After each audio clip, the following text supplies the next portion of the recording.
Bienvenidos, amigos de Roma. Soy Mireia Gallego, del blog de Atenea Nike. Os preguntaréis que por qué soy yo la que estoy presentando si normalmente es otra persona la que lo hace.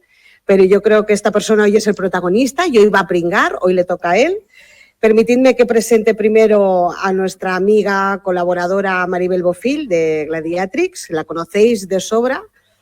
Y bueno, a nuestro protagonista de hoy, porque yo creo que hoy va a sufrir de lo lindo. Le vamos a hacer un tercer grado, que es nuestro amigo Ángel Portillo, divulgador y sobre todo en este caso escritor.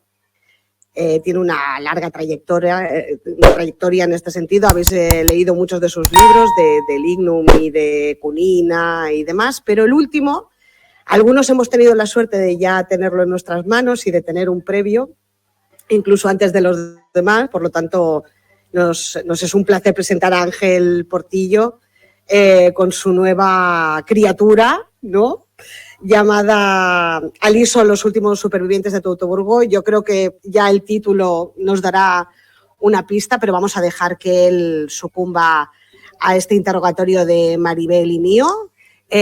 Hola a todos, ¿cómo estáis? Hola, hola. Hola, ¿qué tal? ¿Estás preparado, Ángel? ¿Te has tomado una tila, un té, un algo? Todo, pero no estoy preparado. Vale. Bueno, haces bien en desconfiar. Yo creo que no te lo vamos a poner fácil, ¿verdad, Maribel? Porque claro, yo ya pasé por eso, ahora vas a pasar tú, ahora viene mi revancha. ¿Y qué os parece si empiezo yo iniciando un poco? Me gustaría decir una cosa antes de empezar con las preguntas, y es decir que para mí, y estoy segura que para Maribel también fue un placer poder leer la novela poquito a poquito, a retazos antes de que se publicara, y no os la perdáis porque realmente es siempre leer a Ángel es un placer, pero yo creo que se ha superado en este libro, por lo tanto no os lo perdáis. Voy a empezar. A ver, voy a empezar parecido como me empezasteis tú. ¿Cuál es la motivación, Ángel, que te llevó a ser escritor y especialmente a dedicarte a escribir sobre Roma? Buena pregunta. Siguiente. Bueno, va. No, digas. Bueno, no, contesto. Lo de Roma lo he dicho muchas veces, yo soy un enamorado del Mediterráneo, ¿no? Y el Mediterráneo, tú, Mireia, que eres también que eres de historia antigua, pues nos ha traído Grecia, nos han traído a los fenicios y nos ha traído a los romanos, ¿no? Yo soy de una ciudad, Baétulo, Badalona, que está al mar, que tiene un museo romano, y yo ya desde pequeñito lo tenía en la sangre Roma. Lo que pasa es que la vida pues te lleva por otros derroteros, ¿no? Te tienes que ganar la vida y tienes que estudiar. Y a mí me dio primero un poquitín por las técnicas, ¿no? Soy de la banda eléctrica, ¿no? Y ahora soy profesor de electricidad. Pero con el tiempo, cuando ya quería los hijos, pues este vacío, este hueco que antes utilizaba para mis hijos, porque soy un padrazo, las cosas como son, pero ahora ya mis hijos, el pequeño tiene 27 años, ¿no?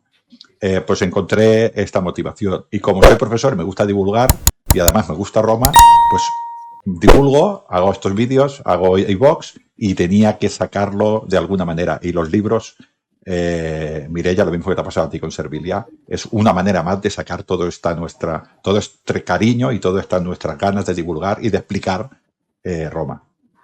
Perfecto. Maribel, te toca. Ataca. ¿Cuántas obras tienes publicadas, Ángel? Yo en estos momentos tengo 5 libros de autopublicados, que son La vida de Aurelio, que son 3 libros, son Lignum en Tapa y Lignum en Roma. Luego tengo también con la editorial Edad, participo en una coedición que se llama Ad Urbe Condita, de los 16 historias, pues yo hago una de ellas, de la época de Nerva.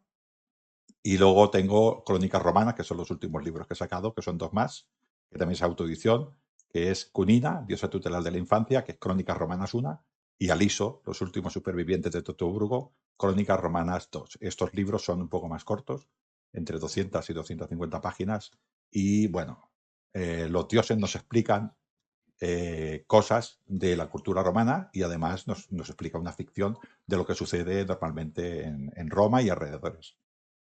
Ángel, ¿dónde acostumbras a escribir y qué técnicas utilizas para inspirarte? Porque, a ver, cada uno escribe.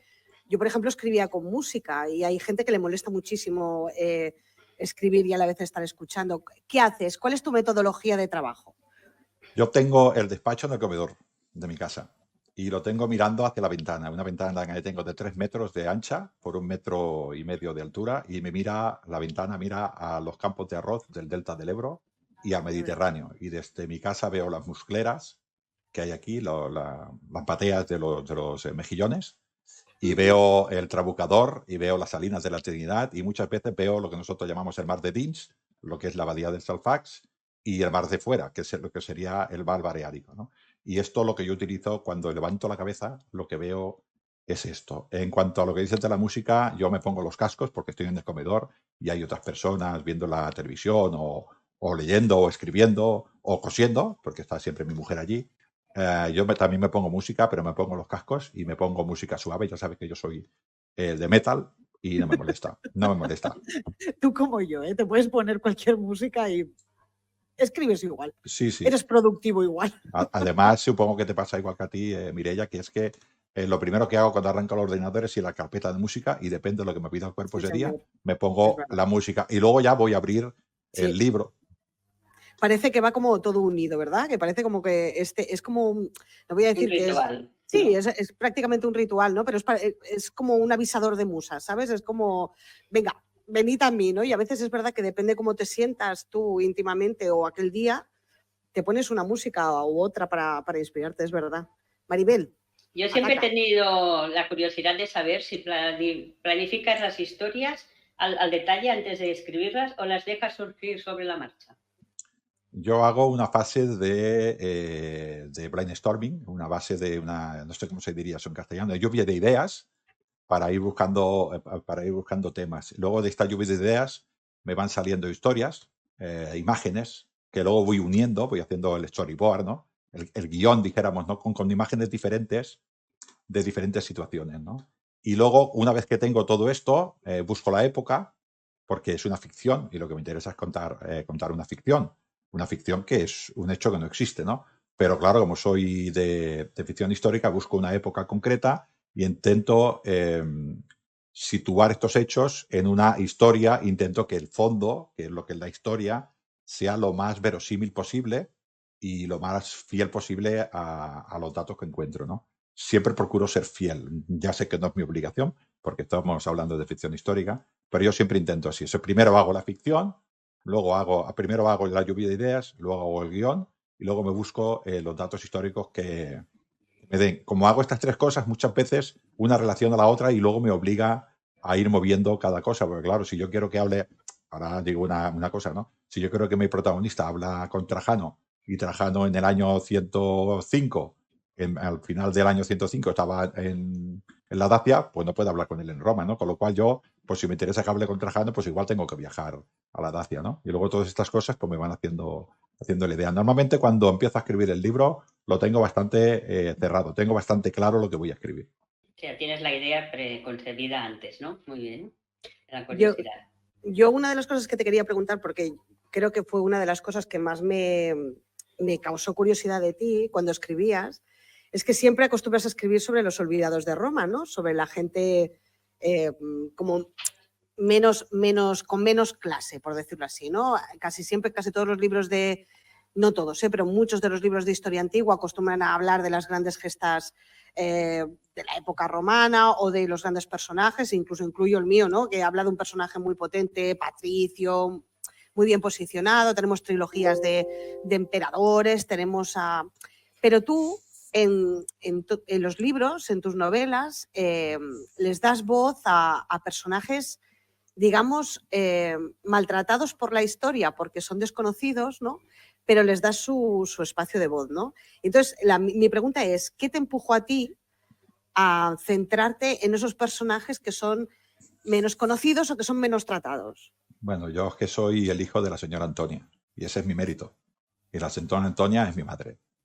Y mi madre es una mujer que ha vivido en una ciudad obrera, una ciudad humilde, que es Badalona, en un barrio obrero, y ha sacado adelante 4 hijos.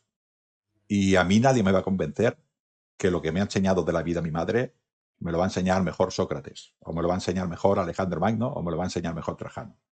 No, yo soy hijo de una persona humilde y creo que las personas humildes hacen tanta historia como las demás. De hecho, sin estas personas humildes no existirían estos grandes personajes, ¿no? Si todos estos hombres de la falange macedónica no existieran, Alejandro Magno no hubiera tenido éxito, ¿no? Y yo quiero más bien pensar en qué estaba pensando el legionario que estaba en un cierto contubernio, en una posición determinada de una cohorte, si estaba pensando, estaría pensando en su familia, estaría pensando en sus hijos cuando iba al campo de batalla. No estaba pensando en si iba a conquistar una ciudad, si iba a tener más poder. Él estaba pensando en sobrevivir y en su casa y en su familia. Estas personas también son importantes en la historia. Y bueno, yo quiero darle la voz porque yo soy uno de ellos. Yo también soy un olvidado. Molt bé. Sí, a mí me ha sorprendido también que en tus obras la sensibilidad que tienes al poder hablar de las mujeres. O sea, que siendo tú un hombre, pues siempre me ha llamado la atención, sobre todo en tus dos últimas novelas, que fue Cunina y la que tratamos hoy. Pues tienes una sensibilidad que parece que algunos tramos o algunas partes de la novela las haya pensado y escrito una señora, una mujer. Bueno, yo vivo en un mundo que a mí me educaron de pequeño, porque vengo de otra época, ¿no? Y mi hermana la trataban de una manera y a mí me trataban de otra manera. Por dar un ejemplo, a mi hermana a las 10:30 tenía que estar en casa, que tiene un año más que yo, y yo no tenía límite para ir a casa. El trato de la mujer y del hombre era diferente y el mundo del hombre y de la mujer es diferente. Yo creo que no, que todos somos personas, ¿no? Los escritores, o al menos yo, tenemos que ser empáticos e intentar ponernos en la cabeza de lo que pueden pensar los personajes. Y ponerme en lo que puede pensar una mujer, pues es difícil, pero yo lo intento. Además, como ha dicho Mireia, me ha preguntado lo de los olvidados. Si los hombres de una legión no son más que números, las mujeres de Roma y las mujeres de Grecia están totalmente olvidadas por la historia, ¿no? Y yo quiero también darles voz también a ellas. Me parece muy bien, ¿no? Y además es muy importante porque yo creo que hasta ahora la historia había explicado el 50% de la historia. Teniendo los personajes femeninos, tenemos un 100% de una visión histórica y es mucho más fácil entender posiblemente muchas de las cosas a través también del papel femenino, ¿no? Yo el otro día le explicaba a Ángel, le decía, Ángel, eres como el Almodóvar de Roma, ¿no? Porque coge los personajes menos conocidos, menos tratados, ¿no? Y los pone como grandes protagonistas, ¿no? Que es un poco lo que hace Almodóvar con las mujeres, ¿no? Pues sí, también algo parecido, ¿no? Y entonces lo decía, eres el Almodóvar de la historia antigua, ¿no? No lo sé, yo lo digo, Mireia, yo quiero decir una cosa, por ejemplo, cuando sale en una película, en un libro, en cualquier historia, ¿no? Y se hace una batalla, nos explican la historia de ese hombre, que ese hombre va a campo de batalla, y cómo ese hombre pues salva a sus compañeros, y cómo ese hombre con honor y con lucha y con tesón, pues igual salva a toda su compañía por su bravura, ¿no? Pero atrás, en su casa, en su campamento, queda la mujer sufriendo, a lo mejor con 5 hijos, y no sabe qué va a ser de ella si muere su marido. Igual se queda sola con 5 hijos, ¿no? ¿Y qué hace una mujer, sobre todo en la época antigua, sin su marido? Igual se muere de hambre, igual se tiene que vender para sacar a sus hijos adelante. Y esto es historia igual que lo anterior, ¿no? Y es importante. Yo quería quedarme atrás. ¿Qué le puede pasar a una mujer en un mundo en el que todos son depredadores? Las otras mujeres, el Roma, los hombres, toda la sociedad es depredadora de cualquier ser que sea débil, ¿no? Y yo me quiero fijar también en esto, explicar también la historia de qué piensa una mujer cuando se va al marido y tiene 4 hijos y no sabe si va a volver, cuándo va a volver, ni tan siquiera sabe dónde va, porque en el caso de mi protagonista le dice, oye, me voy a la Dacia. La mujer no sabe dónde está la Dacia, ni a cuántos días, ni si va, no lo sabe absolutamente nada, ¿no? Y se queda allí con sus hijos. Esta mujer también habrá que explicar su vida, ¿no? Y tanto, y además, precisamente uno de los personajes principales que además da imagen a la portada de tu novela, que además es una mujer espectacular en muchos sentidos, ¿no? Por su forma de ser. Explícanos un poquito a los oyentes y a quienes nos ven un poquito cómo es el personaje principal de Idalia y qué nos puedes explicar sobre ella. Idalia, que es la protagonista femenina, es una mujer de armas tomar, una mujer con carácter, que vive en Germania, Teutoburgo.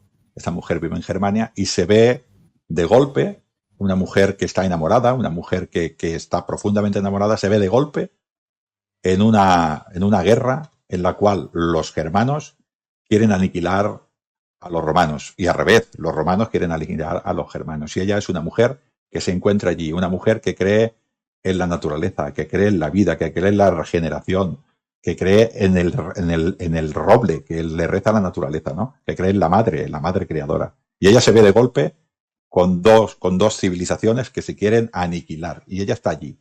Y es una mujer que no tiene armas.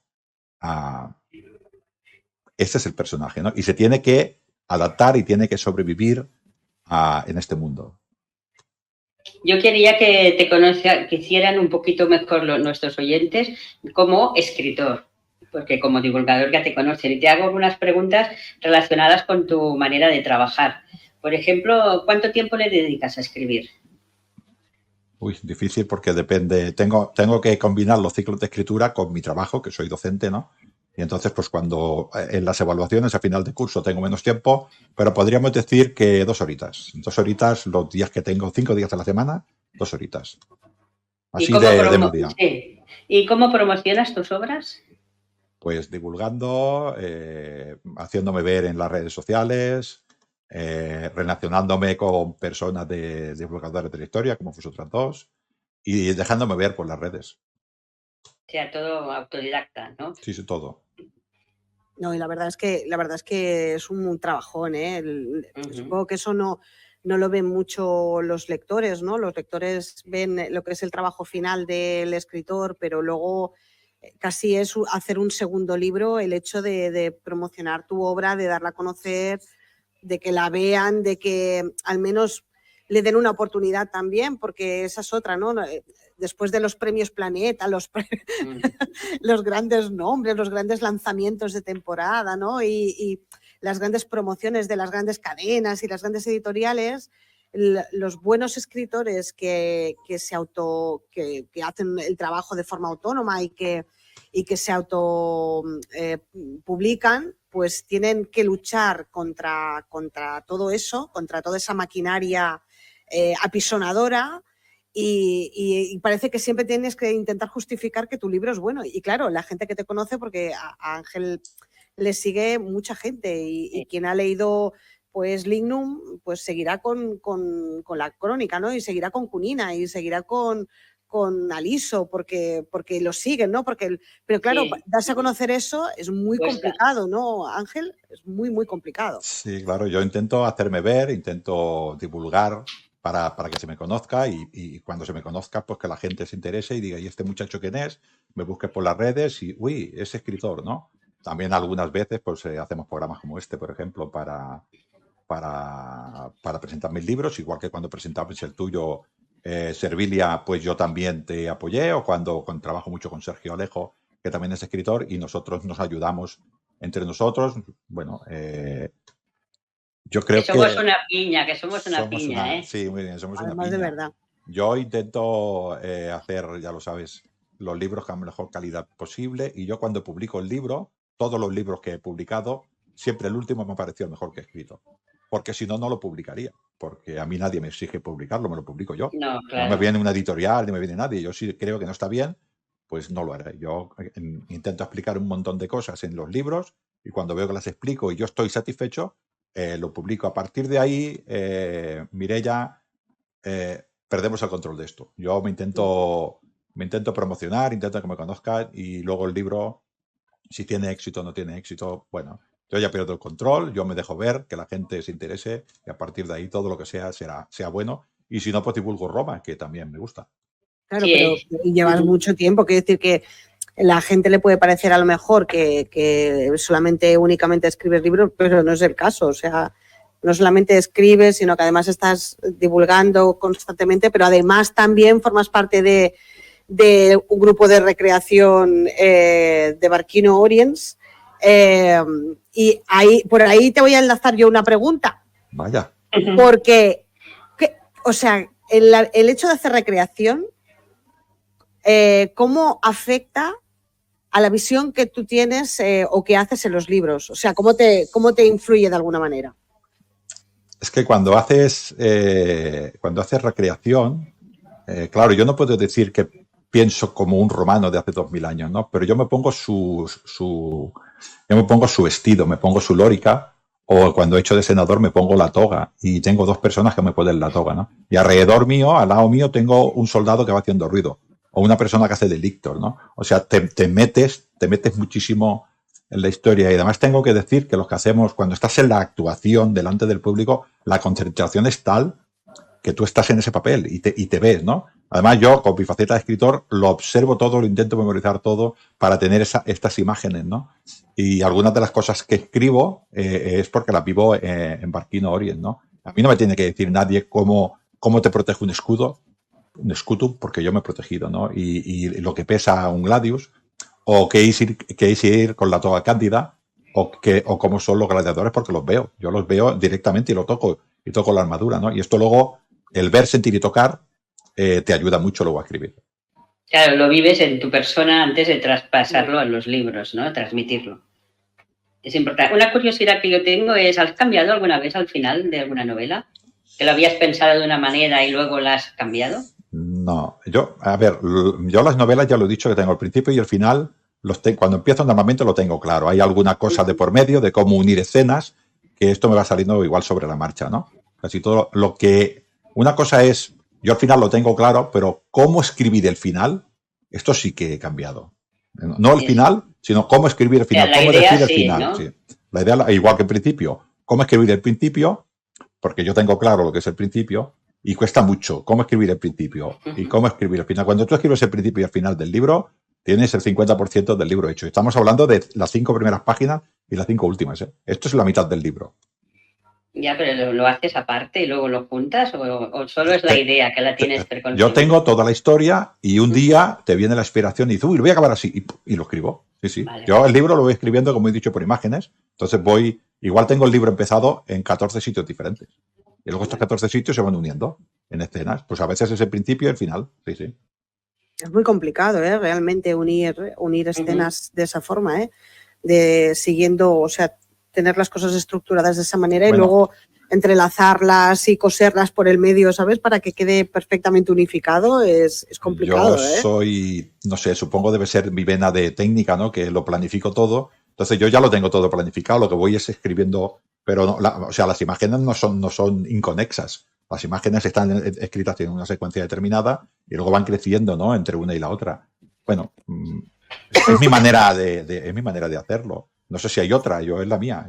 Todo es autodidacta. Cuando publico, cuando hago las portadas que me las hago yo, el maquetado que me lo hago yo me lo hago todo yo. Y la manera mía de escribir es mía propia. No sé si los demás escriben o no, así. Es mi manera de hacerlo.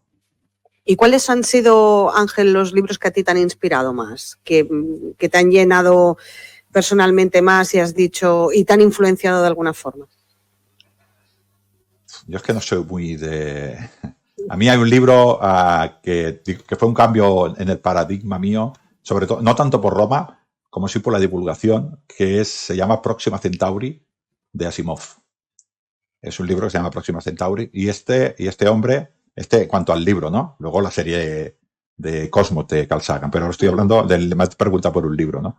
Este libro, tal como lo explicaba Asimov, me hizo enamorarme de la ciencia, pero no tanto de la ciencia, sino de la divulgación. Como este hombre, de manera sencilla, me hizo a mí entender cómo se había evolucionado la astronomía, todas las técnicas de paralelaje, la espectroscopia, te lo explica de una manera muy tranquila hasta que llegas a que Próxima Centauri es la estrella más próxima a nosotros, ¿no?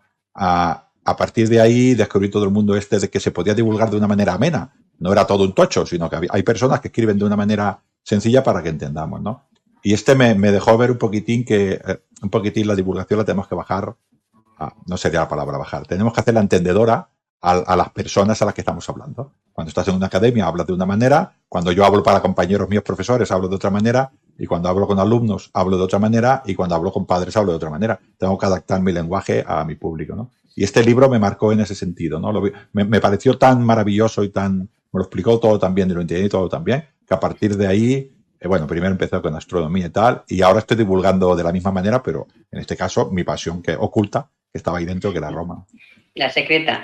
Tu novela que presentamos hoy es Aliso. ¿Por qué? ¿Cómo surgió la idea de Aliso y qué es Aliso para el que no lo sepa? Pues Aliso es otra vez lo que dice Mireia de los olvidados.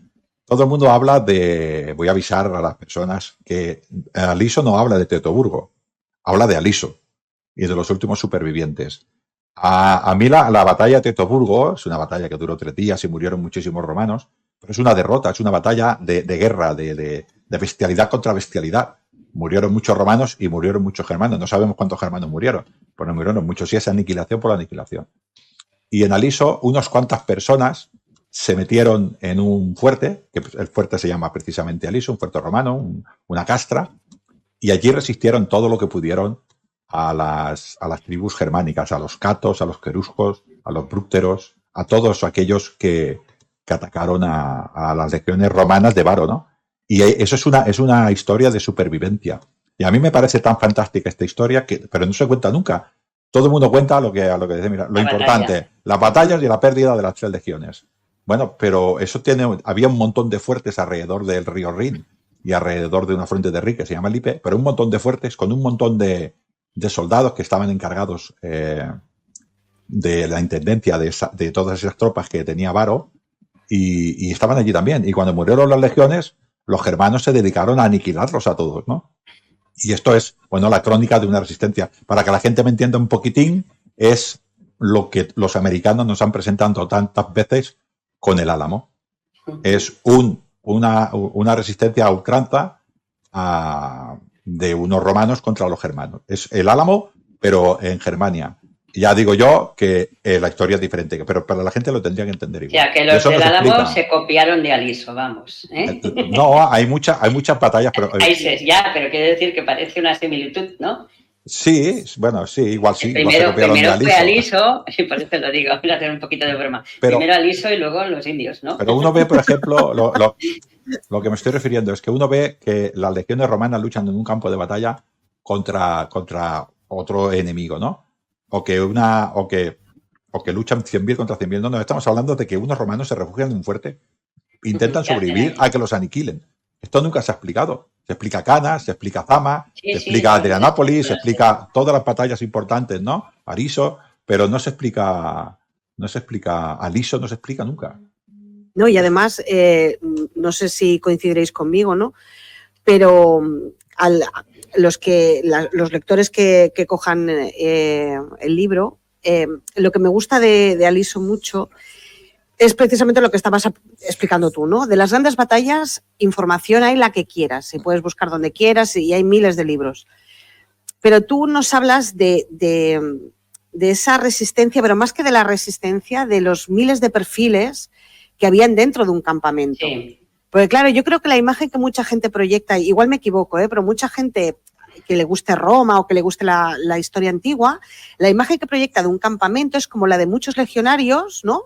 Pues unos ahí con el gladius o limpiando, lijando o comiendo o haciendo brasa o no sé si me explico, ¿no? La imagen icónica que te sale en el cine cuando hablas de un campamento, pero realmente en los campamentos romanos había muchísimo más que eso, habían esclavos, había mujeres, había muchísimo más. Entonces, de alguna forma, el libro de Sergio, de Ángel, perdona, ahora me estaba acordando de Sergio, te acerca un poquito más a ese mundo desconocido de los campos, ¿no? De cómo era un castrum romano, de cómo vivían, de cómo era el campamento, de su día a día, de cómo podía llegar a ser, claro, pensemos que están donde están, ¿no? Y que seguramente sería un campamento húmedo, con frío, ¿no? Entonces te lo sitúa todo y te lo pone estratégicamente en escena para que la gente pueda hacerse una idea. Yo creo que mucha gente se va a sorprender de la vida interna, que es como una pequeña ciudad metida entre una pequeña ciudad amurallada, ¿no? No sé qué piensas sobre eso. No, yo, como dice, yo no he intentado explicar la batalla de Aliso. Evidentemente es un fuerte y está rodeado y explicó pues la lucha de la supervivencia, ¿no? Para mí lo que me interesa, lo que te decía, lo que has dicho tú antes, a mí me interesa qué piensan los diferentes personajes que aparecen, ¿no? Evidentemente piensan en sobrevivir, pero ¿qué inquietudes tienen? ¿Qué quieren de la vida? ¿Qué esperan de la vida? ¿Qué esperanzas tienen, no? cómo están preparados para sobrevivir solos, ¿no? ¿De qué dependen? Cómo se buscan a sus dioses para que los protejan, ¿no? Y qué esperanzas tiene una mujer germana dentro de un campamento romano, ¿no? O un germano dentro de un campamento romano que está traicionando a todo A su los pueblo, suyos. ¿no? O un esclavo. ¿Qué hace allí dentro un esclavo, no? Yo intento tocar todos estos personajes y estos personajes pues nos explican de una manera directa o a veces de una manera indirecta qué consecuencias, qué esperanzas o qué esperan de la vida, ¿no? Y bueno, yo intento explicar este tipo de cosas porque creo que hay que hablar de ello, porque en el campamento hay muchas conciencias, muchas vidas y muchas maneras de ver la misma situación.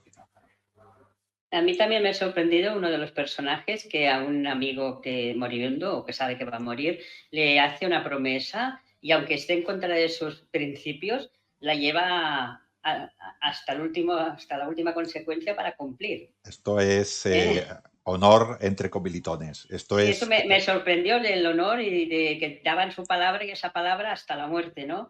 Quiero decir, una nobleza de corazón en este sentido, ¿no? Esto era así, había hombres de aquella época, pero ya no solo soldados, sino hombres que hacían una devotio a Roma y si estas personas no conseguían esa victoria o directamente se suicidaban o ya no volvían a Roma, porque ellos habían prometido a Júpiter o a cualquier otro dios que iban a hacer un objetivo y daban toda su vida, la daban a eso, con lo cual tenían que cumplirlo porque no cumplir una promesa era perder el alma, era ofender a los dioses, con lo cual es peor. Sí. Y a sus hermanos de arma. Tenemos que tener en cuenta que estos hombres luchaban, estamos hablando de Germania, y Germania contra Roma estaban luchando desde Druso, Tiberio, ¿no? Y estos hombres pues habían salvado la vida muchas veces. Claro, hacerle un juramento a un hombre y no cumplirlo era una ofensa muy grande, con lo cual la cumplían sí o sí. Sí, es que me sorprendió la nobleza de espíritu del amigo, lo prometido y lo voy a hacer, me guste o no. Y eso me sorprendió, porque muchas veces las personas prometes algo, juramentos en aquel momento, y luego no lo han cumplido por lo que sea. Porque a veces cuesta también llevarlo. Se hará una deuda de honor. Pero sí, nosotros los principios que tenemos actualmente, siempre lo digo en todos mis programas, no son los mismos principios que tenían aquellas personas, ¿no? Entonces, una persona que cree que el orden natural de las cosas depende de los dioses, si yo hago un juramento ante los dioses y rompo ese juramento, estoy rompiendo el orden natural de las cosas, con lo cual es mucho más complicado que nosotros que tenemos otra manera de ver el mundo. Ya, yo soy una persona de palabra. Cuando doy mi palabra la llevo sin juramentos por el medio. Va conmigo. Es que si lo he dicho, lo hago. Y hasta el último momento. No, y además cambiar. De la forma en que eran los romanos, que además eran supersticiosos, místicos, sí, hombre, yo sí, claro. Como para no cumplirla, ¿no? Luego igual se te presentaban todos tus antepasados para recordarte que habías roto una promesa, porque esto eran extremadamente... No, ya tendrían miedo si la rompían Eran extremadamente piadosos, entonces es como aún con mayor... Casi era una obligación, es que tampoco podías jugártela por si acaso, porque jugabas con algo mucho más superior a ti, ¿no? Y a mí una de las cosas que me ha gustado muchísimo del libro, es que Idalia se presenta el personaje femenino, que además, como tú has explicado muy bien, no es romano, por lo tanto, nos presentas un personaje que está fuera del ámbito que de normal utilizamos, ¿no? Como ella se presenta, casi es te diría que es como una brizna de luz dentro de tanta masacre, oscuridad, ¿no? Pero luego, sin explicar demasiado el libro, ni muchísimo menos, pero vemos también a una mujer fuerte, una mujer que además lucha contra sus principios, contra todo, ¿no? Contra lo que ella había hecho hasta el momento, pero que ella también, paralelamente a este personaje, pues también, ¿no? Sigue un camino obligado, pero asumido y resignado, ¿no? Sí, es una mujer fuerte, perdona Ángel, que se abraza a la vida, ¿eh? Sí. Que ya sabe él que le hemos hablado, que yo le tengo mucho cariño a Idalia porque la he visto crecer en la novela. Bueno, y tú y Mireia también. Que aún no estaba la novela montada y me pasaba fragmentos, Ángel, he tenido ese privilegio de leerlo y la he visto crecer como personaje, como mujer y hay momentos en que me he sentido identificada con ella de algunas maneras de lo que piensa y sufre. O sea, para mí ha sido genial. Todas son muy buenas. Unina me encantó, pero Idalia que es Aliso, que para mí es Idalia, me encanta más, ¿no? Para mí casi es mejor que Cunina, y Cunina me encantó. Esto que yo explico de Idalia, que es una persona que, como dices tú, se abraza a la vida. Esta frase es tuya y yo te la robé para la novela también. Esto es una mujer que se adapta en el mundo en el que vive.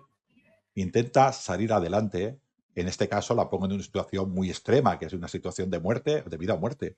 Y ella se tiene que adaptar, se tiene que incorporar en ese mundo que no entiende porque le es un mundo extraño, y tiene que ir adaptándose, aprendiendo y agarrándose a la vida como puede, porque tiene que sobrevivir. Pero esto, Mireia y Maribel, es lo que han hecho las mujeres siempre en las situaciones desesperadas. Se tienen que adaptar en el mundo en el que viven y se tienen que intentar sobrevivir en el mundo que sea, ¿no? Y yo en este caso lo explico de Idalia, pero también pasaba en Cunina. Estas mujeres se adaptaban en el mundo al que vivían y trataban de salir adelante. En Cunina no lo pongo tan extremo, es una persona que acepta su situación y es feliz dentro de ella. Idalia no lo sabemos porque el libro acaba antes, ¿no? Pero ella se intenta vivir en el mundo en el que vivimos, ¿no? Y como dice Mireia, es una brizna de primavera entre tanto invierno. No, y además es que se nota, ¿no? Desde el principio, ¿no? De hecho, el principio ya es eso, ¿no? Es una brizna de luz en la oscuridad, ¿no? Pero sí que es verdad, hilando con lo que dice Maribel, ¿no? Sí que se ve una progresión en tu obra en el que cada vez yo creo que has evolucionado mucho en tu forma de escribir, ¿no? Y en tu forma de relatar, pero ha ido paralelo también a ese uso del papel femenino, ¿no? O sea, ha ido increciendo, el personaje femenino en tus obras ha ido tomando más relieve de alguna manera, o quizás es una percepción mía, pero ha ido tomando como más sitio, ¿no? Y yo creo que es una manera muy buena también de mostrar a la gente diferentes personalidades, ¿no? De la misma manera que decía Maribel que en Cunina el personaje es radicalmente diferente porque la circunstancia es totalmente diferente y el perfil también, pero en el fondo aquello que las motiva a hacer las cosas que hacen sigue siendo la misma cosa, ¿no? Es un instinto de supervivencia, de hacer lo correcto y de hacer aquello que se espera de ti porque es así, porque no queda otra cosa, ¿no? Sí, bueno, claro. A ver, yo ahora he hablado de la mujer porque vosotros estáis hablando de mujer, pero los protagonistas masculinos de la historia, tanto de Cunina como de Aliso, que es el libro de ahora, también hacen lo que tienen que hacer, intentan sobrevivir en el mundo en el que están. Quiero decir que estamos hablando de mujeres, pero intentan sobrevivir. Yo intento en estos libros, hablo de mujeres porque no quiero dejar a la mitad, como has dicho tú, el 50% de la población no la puedo dejar atrás, ¿no? Esta frase es tuya, Mireia, es la loba lo engulle todo. Roma obliga tanto a hombres como a mujeres a comportarse de una manera determinada y es tan fuerte, tan rígido el control que ejerce sobre ella que tienen que sobrevivir como pueden, ¿no? Esto es una situación extrema, lo de Aliso, ¿no? En cuanto a lo que dices de la evolución de mi escritura, también acuérdate también que mis primeros libros los escribo en primera persona y habla un hombre.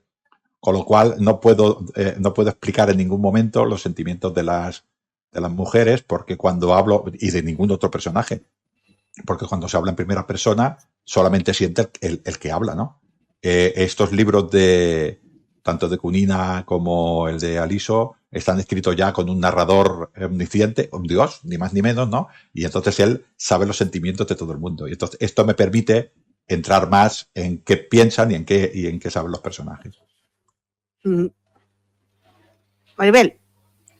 Pregunto, Ángel, me gustaría saber si este es un proyecto que aquí terminas o vas a continuar escribiendo. Crónicas romanas. Crónicas romanas, ya estoy pensando en la tercera parte. En este caso es un personaje más importante, en este caso es un personaje masculino el que estoy pensando, no voy a dar más datos. Un personaje importante, pero yo no voy a explicar la vida de cuando es importante, voy a explicar la vida de cuando ni tan siquiera él se puede pasar por su mente que va a ser importante. Caray, o sea que ya estás trabajando, ¿no? Sí. En otra obra, ya estás imaginando. Ya sabes que Cunina habla Cunina, diosa tutela de la infancia. En Aliso hablan dos dioses, un dios y una diosa. Y en el siguiente hablará un semidios. Y sí, ya lo tengo bastante perfilado. Y Ángel, ¿por qué utilizas este recurso de los dioses? ¿Cómo se te ocurrió? Buena pregunta, buena pregunta. Se me ocurrió porque es la manera que yo quería un poquitín explicar que los dioses ayudaban el orden para un romano, el orden natural de las cosas era el orden de los dioses. Mientras los dioses tenían la Pax Deorum, la paz con los dioses, y cumplían el Mos Maiorum, las costumbres de sus antiguos, los dioses iban a apoyar a los romanos. Sin embargo, ahora Roma no existe como civilización, ¿no? Existe todo el legado, pero Roma cayó en el siglo V, ¿no? Entonces los dioses, fue la manera que tuve de encontrar de que como nosotros abandonamos a los dioses del Olimpo, los dioses han abandonado a Roma y nos lo están explicando. Y mientras tanto, mientras nos explican que Roma ha sido abandonada por los dioses, porque los hombres hemos abandonado primero a los dioses, nos van explicando estas historias del carácter romano. Creo que fue esta inspiración, para que ellos nos dijeran, habéis perdido todo lo que habéis perdido porque nos habéis abandonado. Sí, eso es lo que en Cunina lo explicas, de que os habéis apartado de nosotros y así tenéis lo que os está pasando es culpa vuestra, un poquito, ¿no? Sí, muy bien. Claro, es un buen recurso además porque de alguna manera ves, por un lado, la importancia de los dioses y de esa capacidad, voy a decir que castigadora, a veces no, pero esa vertiente un poco humana, ¿no? Y luego esa vertiente castigadora y cruel en el que no muestran piedad en absoluto, ¿no? Y que de hecho los hombres viven sometidos a su voluntad sí o sí. Si haces lo que nosotros queremos, bien, si no, pues no habrá piedad para ti y mucho menos para un romano, ¿no? O para un griego habrá mucho menos porque tienes que salvaguardar todo aquello que representamos, ¿no? Y aquello es... Mireia, es el te doy para que me des. Esto es Roma, te doy para que me des. Los dioses esperan, tú les das a los dioses y los dioses te dan a ti, ¿no? Tú no le das a los dioses no te dan a ti. Ellos lo tienen muy claro, es carácter romano puro, ¿no? Hay que contentar a los dioses, vamos, ¿no? Vamos como para que se te apagara el fuego sagrado de Vesta, la que se liaba. Sí. Y entonces ya venían desgracias, ¿no? Claro, sí, o sea, es que para ellos es muy difícil porque para nosotros entender las cosas es complicado desde nuestra perspectiva actual, ¿no?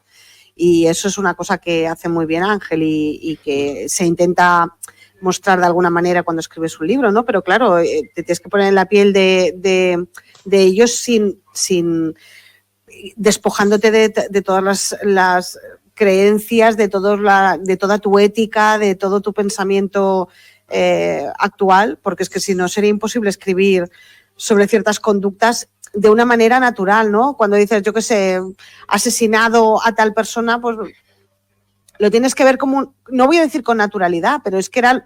En la época era así. Era lo normal, o sea, salir por la tarde o por la noche en Roma era un auténtico, suicidio colectivo. Entonces, claro, tú tienes que, cuando tú escribes o cuando haces divulgación, ¿no? Te tienes que intentar despojar de todo eso, que hay mucha gente que siempre te dice, parece como si tú estuvieras a favor de eso, y dices, no, que no estoy a favor, que yo lo que hago es explicaros cómo era, ¿no? Intentar despojarse un poco de eso, y eso lo muestras muy bien en los libros, ¿no? Sí. En este caso, también utilizo un poquitín a los dioses para explicar precisamente esta situación, ¿no? Esto se hace así porque es así, ¿no? En esto que dices, por ejemplo, de ponerme en esa situación, hay una escena en este caso es el Lignum en Roma, ¿no? En el que hay 3 hombres crucificados, ¿no? Y por allí pasa mi protagonista y dice, uy, los han crucificado. ¿Y por qué los han crucificado? Pues porque no han adorado al emperador, no han ido a su dios correspondiente y han dado salud para el emperador. Y el romano pasa por allí tan pancho y dice, pues normal que los crucifiquen. Si no adoran al emperador, pues es normal. Este hombre lo ve normal, yo lo veo una salvajada. Claro, pero para el romano, normal y corriente, tú estás crucificado por culpa tuya. ¿Ves a adorar al emperador? ¿Qué te cuesta ir a adorar al emperador? Al dios que tú quieras. Pues, sí, lo que intentamos por eso explicar a la gente que nos está viendo y que nos está escuchando es precisamente eso, ¿no? Que cuando uno escribe tiene que despojarse absolutamente, o cuando divulga tiene que despojarse lo más que pueda. A veces pues a lo mejor puede emerger de tus palabras una sensación así o se puede percibir otra cosa, pero uno tiene que despojarse de de toda tu ética, de toda tu conciencia, ¿no? sobre lo que es correcto e incorrecto ahora. Porque claro, antiguamente no era lo mismo, ni el papel de la mujer era la misma, ni la visualización de los hombres tampoco era la misma, eran sociedades guerreras y Roma hacía o guerreros o agricultores, o sea, formar parte de un colectivo, hombres y mujeres, pero no son seres individuales. Y claro, explicar eso, yo creo que lo relatas muy bien en tus personajes, porque la figura principal masculina, ¿no? De alguna manera refleja todo eso, ¿no? Lo que decía Maribel, ¿no? El sentimiento de compromiso con una promesa, las dudas, ¿no? Cómo duda, pero cómo acepta, cómo va evolucionando los personajes, porque los personajes del libro evolucionan, y con caracteres muy diferentes, ¿eh? O sea, a mí me sorprendió un poco cuando antes nos preguntabas, ¿no? De cómo interpretábamos nosotros la evolución a medida que íbamos leyendo, ¿no? Realmente sí que se ve una evolución muy diferente, en unos caminos muy diferentes de Idalia y de su compañero, y de alguna forma, ¿no? En los personajes masculinos, que además están en pleno apogeo militar y por lo tanto están devastados por todo lo que está ocurriendo y están hechos polvo y además no saben qué va a pasar y con una incertidumbre que vendrá, pasan hambre, pasan frío, pero sobre todo yo creo que el peor que todo eso es la incertidumbre, ¿no? El no saber qué va a pasar mañana, ¿no? Ni qué va a pasar dentro de 5 minutos, ¿no? Y ver cómo evolucionan esos personajes hacia ese camino y ver cómo crecen de alguna manera, o sea, crecen paralelo a lo militar, ¿no? A lo que está pasando fuera, ¿no? Y yo creo que eso lo ha mostrado magistralmente porque se ve todo eso. En todas tus novelas, pues como hemos dicho antes, como le ha dicho Mireia, nos enseñas al pueblo llano, a la gente normal y corriente, porque en las películas y todo siempre nos han pintado la Roma fantástica de fiestas, de ricos, y aquí no, aquí vemos las penurias de la gente, no digo pobre, sino de la gente normal, que era la mayoría, o sea, eran unos privilegiados los que había arriba. Y aquí lo has sabido, para mí, pues lo transmites muy bien y nos haces conocer a todos los que te leemos la otra Roma, que es la verdadera, la real. Bueno, yo intento ponerlo todo lo que puedo, ¿no? Y coger este tipo de personajes y ponerlos en una situación determinada y que evolucione, pero como evolucionaría cualquier persona. A mí me cuesta mucho imaginarme, yo intento empatizar, pero imaginarme que soy un soldado romano o una mujer, ¿no? Que estoy en un campamento romano rodeado por miles de germanos, ¿no? Y entonces yo pienso, van a venir a rescatarme las tropas de Varo, porque yo no sé que las han matado, porque yo no, en el campamento no había ni WhatsApp, ni había internet, ni había nada. Ellos no sabían qué había pasado con las tropas, sabía que las atacaban los germanos y decían, no, pues vendrán del otro lado del río y nos salvarán. Y van pasando días y días y días, y lo único que tienen son ataques germanos, ¿no? Y se les va acabando la comida. Y claro, la desesperanza de decir, esto no tiene solución, ¿no? Y quizás, antes lo has dicho, Mireia, un poquitín, alrededor de los campamentos existían cabañas, y ahí vivían las familias alegales de estos soldados, pero para estos soldados eran sus hijos y sus mujeres, y esos hijos y esas mujeres están en el fuerte también, no solamente soldados, sino niños y mujeres, ¿no? Y son sus mujeres y son sus hijos y ellos están en la muralla y están desesperados porque no viene ayuda. Este hombre tiene que evolucionar sí o sí, porque es que si no se mataría a él y mataría a los suyos. O sea, es que la desesperación de ver que tú no puedes salir de allí y que está además tu mujer, porque si tú estás allí y tu mujer y tus hijos están en Roma y los cuida tu padre, pues tu visión del mundo es diferente, ¿no? Están allí. Y es lo único que tienes, tu mujer y tus hijos. Es difícil verse en esa situación, ¿no? No, bueno, la verdad es que es complicado, ¿eh?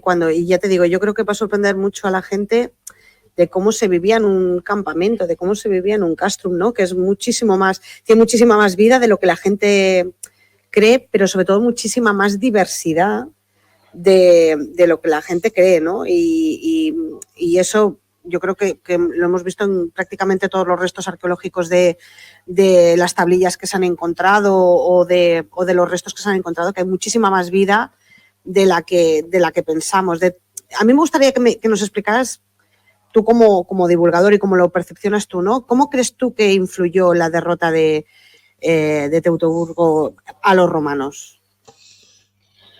Bueno, la derrota fue dura para los romanos, pero pudo ser peor. Al Arminio, el líder de la revuelta germana, hizo daño, mató 3 legiones y se quedó con las águilas. Y eso es duro. Creo que Roma realmente no sufrió mucho. Fue una derrota más moral que real, ¿no? A ellos luego, automáticamente, Tiberio, poco más tarde, reforzó toda la Galia y se quedó aquella. Roma no fue hacia el norte después a conquistar territorio, no porque no pudiera con los germanos, porque en el año 12 y en el año 15 subieron legiones y todavía corren los germanos. Quiero decir que en condiciones normales Roma, con menos hombres, vencía a los germanos. Lo que pasa es que fueron sorprendidos. Roma no fue hacia el norte por una cuestión de intendencia. Me explico.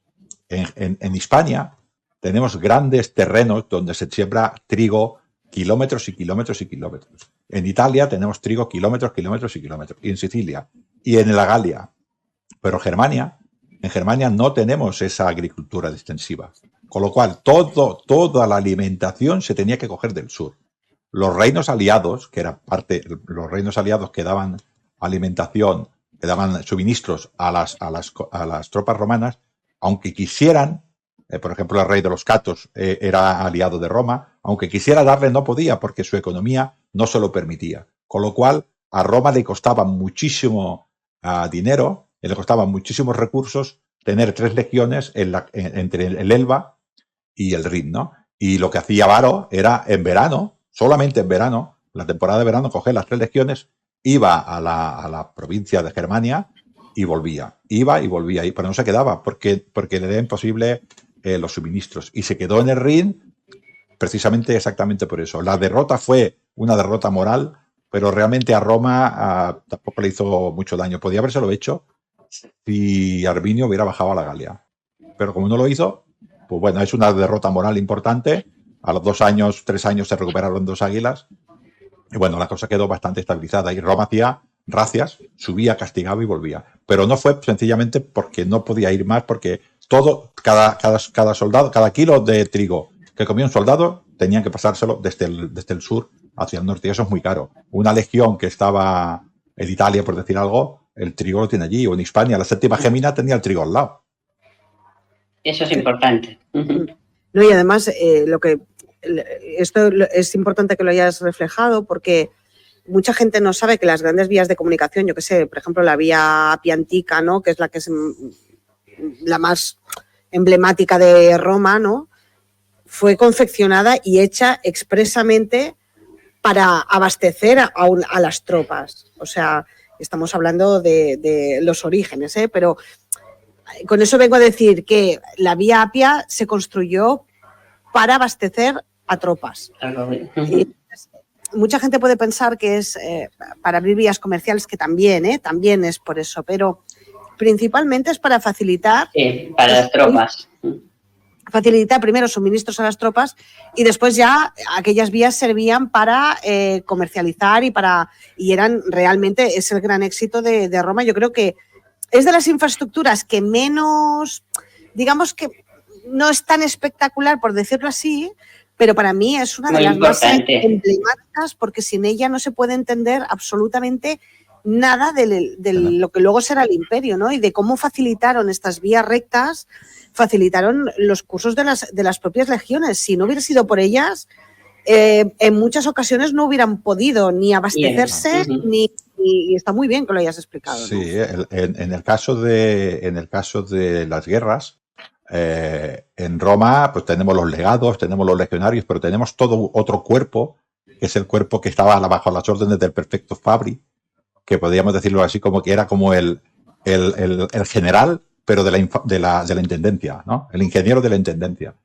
Y prefería a Roma perder 2 legiones que perder a este hombre, porque este hombre se encargaba de repartir todo. Yo aquí en Aliso pongo como responsable de esa zona, he puesto a un prefecto del campamento. Un prefecto del campamento es un cargo muy importante en la legión. Pues ese estaba en esa zona encargándose de suministrar a las tropas. No había un optio, no había un centurión, no había un cargo muy importante, que en este caso es un prefecto de campamento, que es el que se está encargando un poquitín de conseguir estos suministros.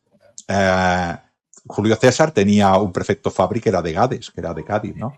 Y le concedió la ciudadanía romana hasta a Gades, de lo agradecido que estaba. Julio César estuvo 5 años en la Galia y sus hombres, con este prefecto Fabri, con este ingeniero en logística, no pasaron hambre en la Galia. Es muy importante este concepto de la logística y este concepto de la logística en Germania Magna, entre lo que sería el Rin y el Elba, al Roma le costaba mucho. Con lo cual, esto fue lo que realmente Roma le demostró, a Roma le quedó demostrado a Augusto, que ese tipo de gasto para tener una legión o 3 legiones en sitios donde tampoco sacaba mucha producción, porque tampoco había minas de oro, ¿no? Ni de plata, ni de bronce, era un gasto que no podía mantener. Y yo creo que la lección que aprendió Roma es esta, que había cosas que no se podían hacer y se quedó allí en el limes.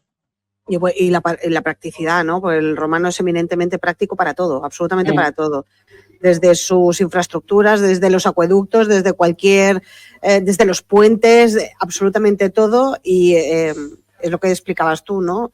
Si no me es rentable, ¿para qué voy a ir? Piensa que cuando los legionarios, yo soy recreador de la época de Trajano, y cuando los legionarios fueron a invadir la Dacia, iban con una hoz en su impedimenta, porque había trigo, y pasaron por delante y se quedó el trigo atrás, y ese trigo que dejaron los dacios abandonados, porque si no los romanos los mataban, lo recogió Roma. Esa intendencia, ese trigo no había que llevárselo a los soldados romanos, ya estaba allí sembrado, era cuestión de recogerlo, ¿no? Esto en Germania no existía, por ejemplo, y en otras tierras tampoco existía, por ejemplo, en los desiertos que dan hacia la Partia. Allí tampoco había trigo y había que llevar toda la intendencia, con lo cual todo se complica mucho, ¿no? Y o en el Sáhara, todo se complica mucho. Y al final llega un momento que te tienes que estabilizar porque no te puedes estirar más. Porque ¿cómo llevar suministros a 130.000 personas, yo que sé, a Moscú? Es complicado. Y luego pasa también en las epidemias, enfermedades que aniquilan partes de las legiones o legiones enteras, o claro, es que es muy complejo. O sea, cuando hablamos de legiones o de campamentos o de estructuras fijas o móviles, ¿no? Realmente pensar en esa logística, en todo lo que lleva, en todo el ganado que tienes que llevar, en todo el personal que tienes que llevar para garantizar que ese ganado esté en condiciones o que los caballos estén bien, o que, claro, cuando la cantidad de miles y miles de esclavos que se llevaban a los campamentos era descomunal y que tenían atribuciones muy diferentes, pero claro, es que alguien se tenía que encargar del ganado y alguien se tenía que encargar de custodiar el grano y alguien tenía que encargarse de la limpieza y del mano de obra. Claro, es que estamos hablando de miles y miles y miles y miles de personas contando las legiones más lo que decías tú, las familias, las personas que les acompañan. Entonces, claro, si ya organizar algo ahora para 3.000 personas ya necesitas absolutamente de todo, imagínate en aquella época que no tenían tanto como nosotros ni la facilidad que tienen para abastecer, imagínate todo lo que arrastraban detrás, ¿no? Yo creo que eso el libro lo muestra muy bien, ¿no? Lo ves como algo secundario, pero se percibe cuando vas leyendo, ¿no? La historia. Yo lo he intentado explicar, sí. Ahora te pregunto a ti, Mireia, te ha tocado. ¿Por qué recomendarías que leyeran nuestros oyentes y los que nos vean la novela de Ángel Alicia? Porque es diferente. Es que es diferente. Yo hablo por mí, ¿no? Yo soy lectora de novela histórica, me gusta. Luego leo fricadas de clásicos, ¿no? Porque también me gusta, ya lo sabéis, pero realmente me gusta la novela histórica, me gusta disfrutar de ella, ¿no? Y las novelas de Ángel a mí me atrapan especialmente porque precisamente explican lo que no ves en otras novelas. Te acerca a lo cotidiano, te acerca a las personas que ocupan pues, el lugar que tú estás ocupando en el mundo ahora, ¿no? Y te acerca, pues eso, a lo que decía Ángel, ¿no? A esa figura de tu madre, ¿no? De una luchadora, pero adaptado en aquella época, ¿no? Y el hecho de que tú estés leyendo una novela y te estés enterneciendo con una situación que a lo mejor es salvaje, porque Ángel tiene esa particularidad que te puede estar explicando una historia extremadamente tierna con con un halo extremadamente personal e íntimo, y después hay una transformación y te habla de algo muy salvaje, te hace tanto contraste, pero que lo ves tan real, tan extremadamente y tan cruelmente real, que yo creo que te atrapa de principio a fin. Yo creo que los personajes lo valen, y que una de las cosas que tiene que hacer la gente es leerla para comprobar hasta qué punto era importante este sector de personas que no se conocen tanto de Roma, no tanto emperador, no Claro, tanto patricio, no tanto tal, sino estos personajes que vivían, sufrían y que realmente son los que abastecieron y mantuvieron a Roma. Si no hubieran sido por esta clase más humilde, Roma no hubiera existido jamás. Ya, estoy de acuerdo también. Yo Maribel, también... ¿tú qué dirías? Venga, recomienda. Me toca. Bueno, que las novelas de Ángel, todas las que he leído, todas, son ágiles, que hablan de personajes normales, de la gente corriente de todos los días, y que describe cosas, como has dicho, Mireia, que son muy sensibles, y otras que son muy duras, pero que la realidad era muy dura. Y a veces hay que ponerse en la época en la que no todo es como salen las películas de Gladiator y compañía, de que todo es bonito, todos son ricos, todos son fiestas y pan y circo. También es el hambre, el miedo, el qué será mañana, como habéis dicho. Yo lo aconsejo por esto. Y sus personajes, ya lo he dicho, son muy humanos. A mí me atrapan desde el primer momento, y bueno, puedes tener más simpatía a un personaje que a otro, pero sí que lo recomiendo para saber un poquito cómo era este mundo de las capas bajas, y después porque son muy ágiles de leer. Los lees como muy rápido, no son tostones con datos técnicos que dice, que he leído, tienes que volver atrás para saber. No, la coges y la vas leyendo, y que, bueno, a mí me han atrapado, como la tuya, Servilia, también, de que solo estaba pensando, voy a coger el libro. De aquello de que te pillan en casa, que estás leyendo y que con ganas de volverlo a coger. Por eso lo recomiendo. Aparte, que lo pueden encontrar a muy buen precio, también, y que es autodidacta, y él lo hace por amor al arte casi todo. Lo que pasa es que tiene un gasto en los libros, pero que se recomienda. Es que no puedo decir más. No, y además están muy bien publicados, están muy bien editados, sí. Tienen una estética muy bonita. La portada de Aliso es una preciosidad. Sí. Impacta mucho porque la pones en tu cabeza cuando lees el Es muy bonita, libro. es muy guapa. Y además yo animo a la gente a que apueste por estas novelas, ¿no? Porque son novelas muy profesionales. A lo mejor lees otras novelas, no voy a especificar cuál, ¿no? Pero a lo mejor lees otras novelas publicadas con una editorial que es super fashion, super tal, y no tienen el rigor histórico que a lo mejor tienen estas novelas que están autopublicadas, porque no olvidemos que Ángel, aunque es escritor también, pero Ángel es divulgador, y Ángel sabe de lo que habla, y cuando está dando un dato de cualquier tema, lo ha comprobado, lo ha mirado, sabe de lo que está hablando, y eso también se agradece mucho, ¿no? Que tú cuando lees algo tenga un rigor, y el rigor está. Luego jugará lo que decía él, ¿no? Con la novela, pero el rigor existe. El rigor existe. Y es muy fácil de leer, es lo que dices tú, Maribel, es muy sencillo de leer, es apto para cualquiera, para aquellos que estén muy puestos y para los que no también. No hace falta tener muchos conocimientos de Roma, porque realmente de lo que se habla es de las miserias y de los sueños de cada uno, ¿no? Y eso es atemporal, da igual si es en Roma o es ahora, ¿no? Dinos. La única cosa que puedo añadir es que las personas que lean mis libros se pongan las gafas, como dice Sergio Alejo, abandonen las gafas del siglo XXI. Porque yo huyo mucho del presentismo. Explico, como has dicho tú, las cosas crudas. No me gustan a mí como eran las cosas en la antigüedad, pero eran así. Entonces, si desde el punto de vista de una persona de un poco de dinero, una esclava era una cosa, o un esclavo era una cosa, cuando hablo de una cosa estoy hablando era como si fuera ahora para mí una lavadora. En el momento que me deja de ir bien la lavadora, me cambio la lavadora y me compro otra. Era así. No todos los esclavos pasaban. Había con esclavos que había una relación personal, pero había otros que eran para trabajar y para cargar, y cuando no te funcionaba, pues lo mismo que la lavadora, lo cambiabas. Y ese es el mundo en el que vivía esa persona. Y la mujer tenía un rol y el hombre tenía otro rol. Eran duros los dos roles. y ese era el mundo en el que vivía. Entonces, hay que quitarse los estereotipos de que lo que nosotros pensamos que nos vamos a encontrar y aún peor los prejuicios que tenemos del siglo XXI, ¿no? Y eso cuesta un poquitín. Yo aconsejo a que nos vayamos, como has dicho tú, Mireia, vamos a quitarnos las gafas de pensar del siglo XXI y vamos a sumergernos en otra realidad social que no tiene nada que ver con la nuestra. Por suerte la nuestra, para mí, está muchísimo mejor con sus defectos que queremos ir arreglando para llegar a una realidad social mejor, ¿no? Pero es muchísimo mejor para mí que aquella. Pero aquella era la que había y yo no puedo obviar el trato a un esclavo o el trato a una mujer que, por ejemplo, perdía la pudicicia, que perdía la castidad, ¿no? En el matrimonio.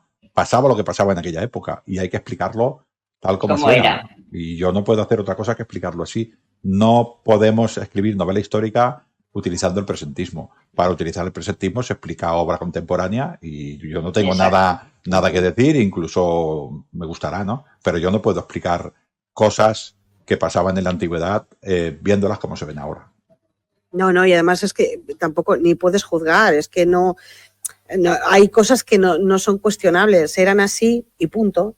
Y es verdad que un esclavo podía estar muy bien cuidado en una casa, pero todo eso dependía de cómo fuera la persona, el dueño de ese esclavo, ¿no? Eso es como tener un jefe bueno o un jefe horroroso, ¿no? Te puede amargar la vida o puede ser el mejor para tu trabajo, ¿no? Y en aquel mundo, pues, claro, el castigo era, pues, podría ser morir, porque como eres mi propiedad, pues es como si rompo un papel, ¿no? Pues no pasa nada. Buenas, ¿no? Cuesta. Tenemos que llegar a entender, por mucho que nos cuesta, que pueda haber que pudiera existir en aquella época un esclavo que no tenía ningún derecho, ni tan siquiera derecho a su propia vida, que fuera feliz, porque su amo no le pegara sin motivo, porque él sabía, no quiero decir sin motivo, sino porque él sabía lo que tenía que hacer, porque su amo era un amo bueno, le decía, si tú haces esto correctamente, yo no te voy a pegar, y que comía todos los días. Ese esclavo sería feliz en ese mundo. Y nos cuesta mucho de entenderlo, pero es que era el mundo en el que vivía, no conocía otro mundo. Claro. Y como él se comparaba, la felicidad son momentos y son de momentos buenos a momentos malos y de esperanzas en la vida. ¿Qué espero yo en la vida si soy un esclavo? ¿Ser un emperador? No. ¿Ser un legionario romano? No. Espero comer todos los días y tener una vida un poquitín más digna que cualquier otro. Si lo logro, pues estoy contentísimo. Ya era feliz. Esto es muy difícil de entender. Yo creo que hay un dato que mucha gente le puede esclarecer, ¿no? Que de guerras serviles hubieron muy pocas. Muy pocas. Y tú piensas, con la cantidad de esclavos que hubieron en el imperio, ¿cómo es posible que no hubieran más rebeliones, ¿no? Y la gente tiene que entender que en la antigüedad incluso un ciudadano libre podía optar a perder la ciudadanía y a perder la libertad y preferían ser esclavos para garantizarse un plato en la mesa. Pues sí, claro, eran malos tiempos. Claro, la libertad, el sentido de libertad que tenemos actualmente, que es lo que decías tú también, ¿no? Actuar con el presentismo y ponernos ese velo es un error espectacular para leer una novela histórica o para hacer divulgación. Entonces, que la gente se despoje de todo eso y que lo lea con una mente totalmente aséptica, ¿no? Y que solamente vea lo que hay. Luego podrán juzgar internamente lo que sea, ¿no? Pero la vida es así, ¿no? Y yo creo que lo has relatado súper bien, ¿no? De alguna manera, Ángel, me gustaría que nos dijeras, ¿a quién le dedicas el libro? ¿Por quién escribes tú? ¿O por quiénes escribes tú? Yo, bueno, ya lo sabe todo el mundo. Yo toda la obra que escribo es por mi familia, por mi señora, por la aspiración. Aquí en mi casa hay un proyecto y somos los dos. Y yo escribo pues por sentirme bien y por dar esto bien que esta gratitud, este bien que yo siento, este bienestar, pues compartirlo con los míos. No hay más que esto, igual que divulgo, igual que trabajo en la docencia por vocación y me entrego a mi trabajo, es porque todo esto repercute después en la felicidad mía propia y de los que están a mi lado. ¿Tienes apoyo en casa? Claro. No, y además yo creo que lo que podía hacer, por ejemplo, Ángel ahora es leernos un poquito. Léenos algo, danos Ponnos la miel en la boca, ¿va? Que la gente diga, uy, me lo voy a comprar rápidamente, que lo pueden adquirir en Amazon, lo hemos dicho, tapa blanda y en ebook, o sea que no hay excusa, además por un precio muy razonable. Lo que te gastas en un café en una semana, porque últimamente está todo muy caro, y teniendo, mira, podemos hacer una cosa, que la gente apague la luz y pague menos por el kilovatio, y lo que tenía pensado de por kilovatio hora, que lo invierta en tu libro, por ejemplo. Pues sí, yo no voy a tener ninguna caja en este aspecto. Claro, que se pongan una velita y así, en una lucerna, y así le damos como un carácter más para colocarnos más en situación. Venga, deleítanos con un trocito. Vale, un trocito, precisamente hay que encontrarse en este momento a dos germanas que están mirando, están en el campamento, ambas son mujeres, están esperando a dos hombres y están en el campamento mirando hacia afuera, ¿no? Esperando ver entre la oscuridad y entre los árboles que están un poco alejados, porque el campamento tiene un llano, ¿no? Claro, para poder defenderse mejor, ellas están mirando hacia afuera. Están esperando a sus hombres y mientras tanto están hablando en su idioma, que es el idioma celta, en este caso, ¿no? Y una tiene una conversación y una reflexiona, ¿no? Y le dice lo siguiente. Dice, mi abuela decía que una mujer era como un árbol, cuyas raíces dan la vida y lo elevan hacia el cielo, hacia el aire y hacia el sol. Que ser madre era llorar a mares, pero que también era no estar nunca sola más en el pensamiento. Me decía que si hay un amor verdadero, un amor sincero, ese era el de una madre. Ella sentía por mí un amor eterno e infinita. Nosotras no podemos controlar el destino, solo dar vida. Esta es una reflexión que hace una de nuestras protagonistas en el libro. Y te parecerá bonito dejarnos así, ¿no? ¿Te parecerá bonito dejarnos así? Quien quiera saber más. Exacto. Quien quiera saber más, ya sabe. Es fácil. Bueno, es el papel del rol de la mujer en aquella época. Era en general, había muchas más cosas, ¿no? Pero uno de los más importantes en una sociedad, como has dicho tú, Mireia, tanto la germana como la romana eran sociedades creadas para la guerra. La misión más importante de la mujer, aparte de ser matrimonio, era el generar estos guerreros, el generar estos soldados, ¿no? Y entonces ella dice, nosotros, ¿qué hacemos nosotros? ¿Cómo aportamos a los germanos o qué aportamos a los romanos? Aportamos hijos. A partir de ahí, nuestra misión es generar vida, pero el destino no lo controlamos nosotros, ¿no? Y esto es una reflexión que en este caso dice una germana, pero le podías decir perfectamente una romana o cualquier mujer que haya vivido en todas estas épocas anteriores a esta, que por suerte la guerra queremos desterrarla de nuestras vidas, ¿no? Y la violencia, pensamos que la violencia no es el método correcto de solucionar las cosas. Ahora, ¿qué decías hay un libro de Asimov que se llama La Fundación, que es un libro que me gusta mucho, que me lo he leído 3 veces, y allí hay un protagonista que dice que la violencia, Harry Seldon se llama el protagonista, ¿no? La violencia es el último recurso del incompetente. Eso es lo que pensamos ahora, que la violencia es el último recurso del hombre que no tiene conocimiento, ¿no? Pues en aquella época la violencia era una manera más de solucionar cualquier problema. Y se entendía así. No, y además yo creo que lo has reflejado muy bien en este fragmento, que la sensación que me da a mí, en realidad, seas de donde seas, de la tribu que seas, de la zona que seas, del segmento temporal que seas, compartes los mismos miedos, las mismas inquietudes, los mismos deseos, las mismas miserias. Somos exactamente iguales y nos motivarán otras cosas, nos motivará, igual no tanto, igual nos motiva el poder, el dinero, exactamente igual que antes, ¿no?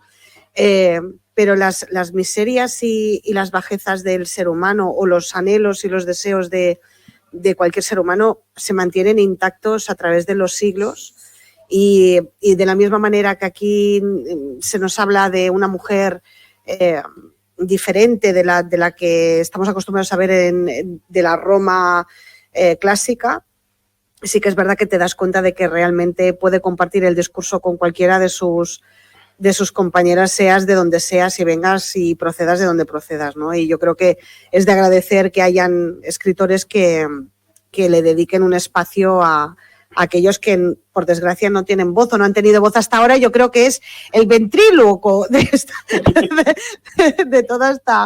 todo este segmento, y te agradecemos un montón que des voz a ellos, ¿no? Porque también lo merecen, ¿no? También merecen ese espacio en la historia, ¿no? Es que no lo entiendo de otra manera, Mireia. Yo o sea, es que miles y miles de personas que han vivido en Roma, por no decir millones, la historia son 400 de y los demás.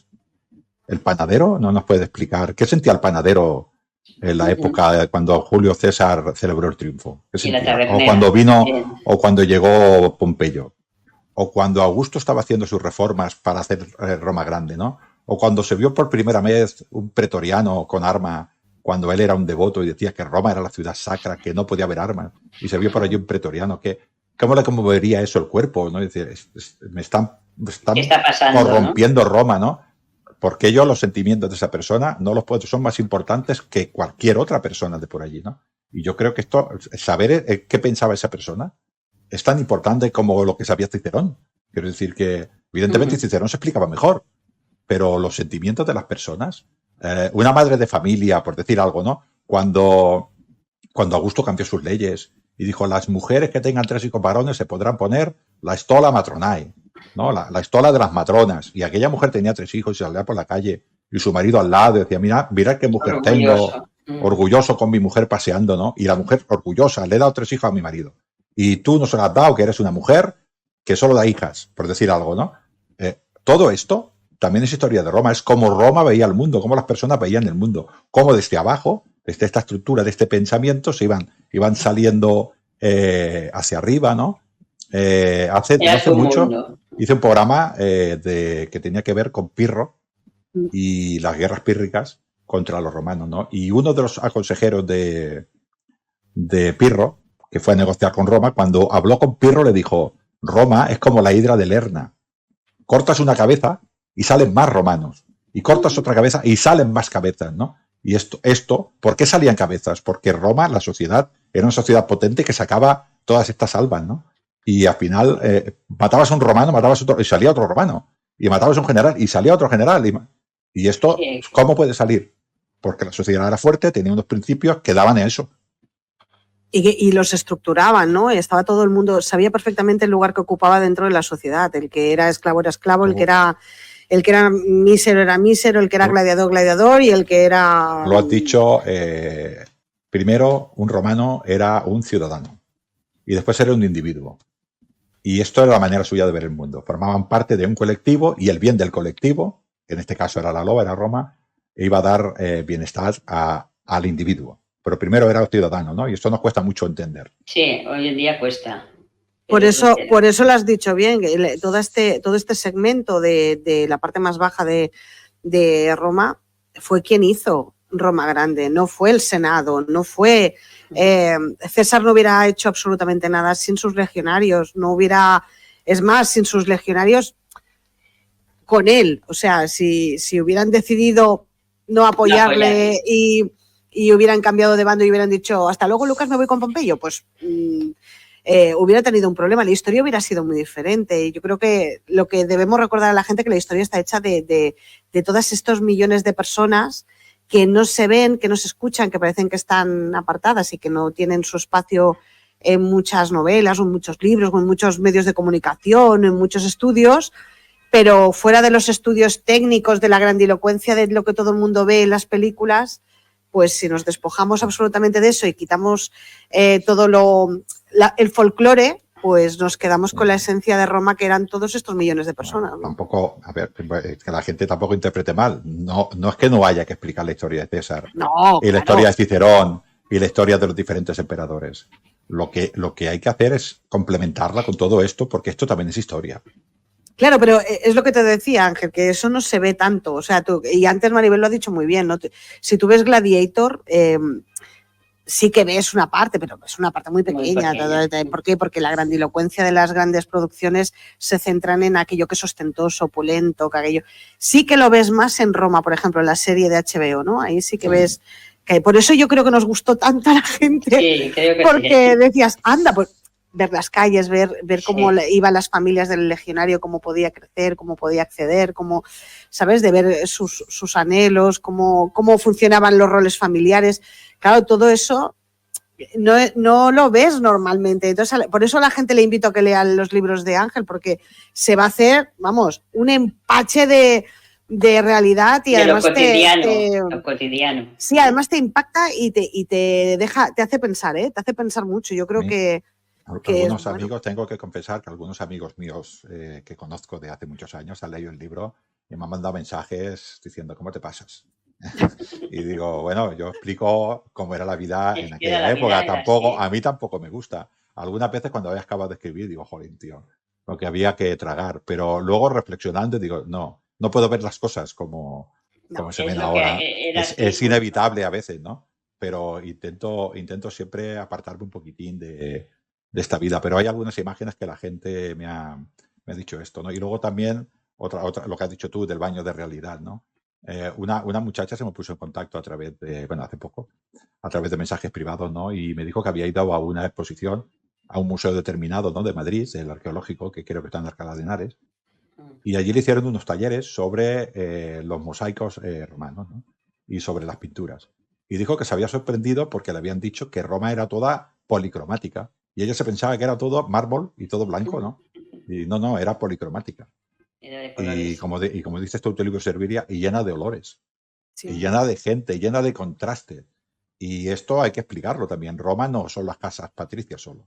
Es toda esta gente, son las legiones, es el mestizaje en la frontera, que todo este mestizaje quería hacerse luego romano, algunos y otros no. Todo esto también es Roma y esto hay que explicarlo. No solo podemos explicar una parte del pensamiento romano. Hay mucha gente que le explicamos, los romanos eran así, no, les estamos explicando cómo eran los patricios, no cómo eran los romanos.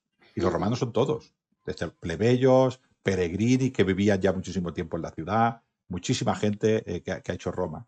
Y yo, intento explicar estas cositas. Eso no quiere decir que otro día no vaya a coger un personaje importante y vaya a explicarlo, porque es todo. Yo creo que es complementario, hay que explicarlo todo. Pero no solamente la grandeza, también toda la podredumbre que había allí en Roma, también hay que explicarla.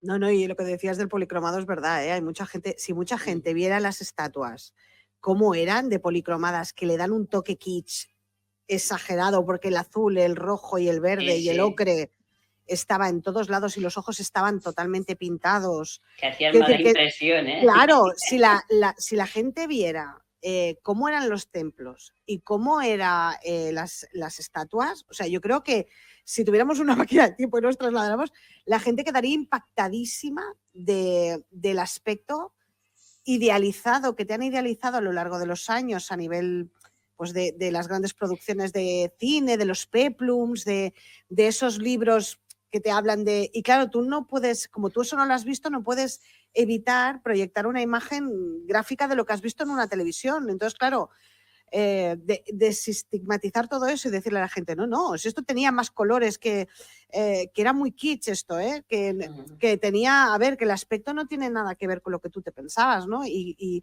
la gente se sorprende con todo eso, ¿no? O cómo contemplaban ellos la sexualidad o cómo lo vivían, ¿no? Y tú lo explicas muy bien en tus libros. Eres explícito, pero realista en cómo se trata la sexualidad en Roma, ¿no? Y yo creo que eso a la gente le va a gustar y le va a impactar. Por eso les animo a todos a que, si realmente quieren leer algo que salga de lo que normalmente leen y quieren averiguar realmente cómo era esa vida, pues lo tienen fácil. Se cogen todas las novelas de Ángel, empiezan en una tongada y se las acaban en una semanita perfectamente, así pim, pam, uno detrás de otro. Y eso que te ahorras de energía, lo que te voy diciendo yo con la velica. Pues yo esperando el nuevo proyecto, que sé que está el Ángel ya aquí maquinando, y a ver con qué nos va a sorprender la próxima novela. Bueno, ahora estoy metido en dos proyectos. Sí, ahora estoy metido en dos proyectos y buscando información de uno, y mientras tanto ya tengo la información del otro, ¿no? Y el que ya tengo toda la información y todos los datos, pues ya estoy trabajando en él. No perdáis dos, Sí, cuidado. El otro, pues estoy buscando información de alrededores del año 69 después de Cristo, no voy a dar más datos, y estoy buscando muchísima información, alrededores, antes y después, ¿eh? Y bueno, intentando buscar, haciendo la lluvia de ideas y ya diseñando escenas, ¿no? Y mientras tanto, como ya tengo bastante diseñado el que estoy haciendo ahora, ya voy a llevar unas 20.000 palabras ya escritas, llegará a unos 100.000 más o menos, 90.000, 100.000. Y bueno, pues estoy empezando a escribir. Y ahora haré una pausa para la primera evaluación del instituto. Y luego, pues esta semana, 2 semanas, pararé porque me tengo que dedicar a lo que trabajo, porque yo soy docente. Y luego, pues ya todo lo que es Navidad hasta la segunda evaluación, pues le pego bastante caña, ¿no? Y probablemente para febrero esté cerrada la historia de este proyecto que estoy haciendo ahora. Mientras tanto, busco información del otro. Pero tela, porque la gente tiene que saber que la faena previa de la novela histórica es tremenda. O sea, para hacer una novela histórica con cara y ojos y que tenga rigor, la faena que no se ve es la de documentación, la de la previa y tela. Explícanos un poco cómo lo haces. No, yo ahora, por ejemplo, dar un dato, ¿no? Para escribir sobre el 69 después de Cristo me estoy leyendo a Flavio Josefo, por ejemplo. Y estoy leyendo a Dion Casio también. Bueno, tienes que leértelo y de ahí vas sacando también ideas y vas sacando argumentos. Estoy explicando la vida de un joven que tiene un padre poderoso y que se va a dar cuenta de lo poderoso que es su padre, ¿no? Y tengo que mirar legiones, desplazamientos de tropas, tipo de tropas, calles de Roma, templos de Roma, fiestas en Roma, porque claro, todo como una persona llega invitada con una tabla de estas y la atienden porque es hijo del padre, le dan todo lo que le tienen que dar, ¿no? Te doy para que me des. Y bueno, estoy ahora buscando toda esta información de este siguiente libro que no voy a empezar a escribir ahora, lo escribiré después. Estoy más o menos con esto un año.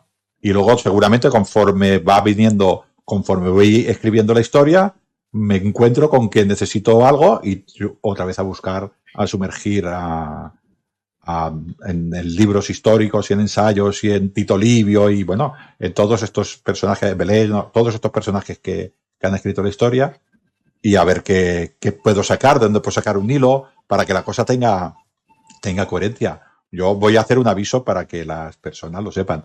Yo soy escritor de ficción histórica. Intento que los libros tengan rigor, pero yo no soy una academia. Si quieren rigor histórico, que se vayan a los libros de las universidades. Esto ya lo aviso yo de primeras. No, y está bien que lo apuntes, porque es que es así. O sea, es una novela. Claro.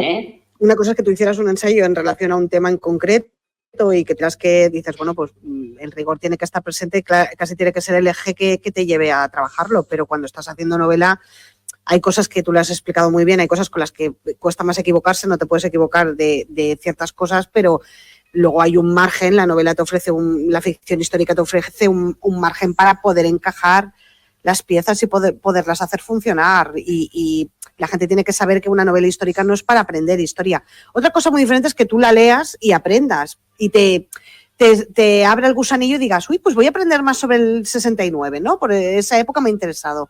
Pero eso luego tú tienes que documentarte al margen con otras cosas. Cuidado, porque hay personas que se piensan que lo que se ha escrito en una novela histórica, que tiene un fondo histórico, eso es verdad porque lo pone el libro, no, es una novela.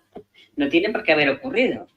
Hay muchos escritores que son rigurosos, ¿no? Y Ángel lo es, pero hay otros que no tanto, que se pueden inventar que Trajano esté en un sitio que no estaba. Y de todas maneras también quería decir una cosa, que aunque tengamos o sea, nos documentamos muchísimo los divulgadores, aquí somos 3, pero aún así tú te documentas con clásicos que tampoco sabes si son fiables. Exacto, no estábamos allí, no sabemos. Claro, porque dices, mira, es como si ahora, dentro de 3.000 años, en un yacimiento encuentran un libro sobre un político determinado escrito sobre un periodista determinado.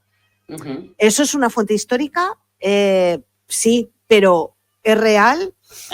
No estábamos allí. Claro, igual es partidista, igual le debía un favor y escribe en relación a esa persona con otro aire. Claro, entonces tú tienes que coger las fuentes históricas y tienes que coger los clásicos con pinzas también. Sí. No, Sí, porque depende cuál lees. en el caso de Aliso, intentando un poquitín cuadrar datos, Velello, Dion Casio, Tácito, te explican la misma batalla de Aliso y cada uno te da unos números. ¿A quién le hago caso? ¿A Dion Casio?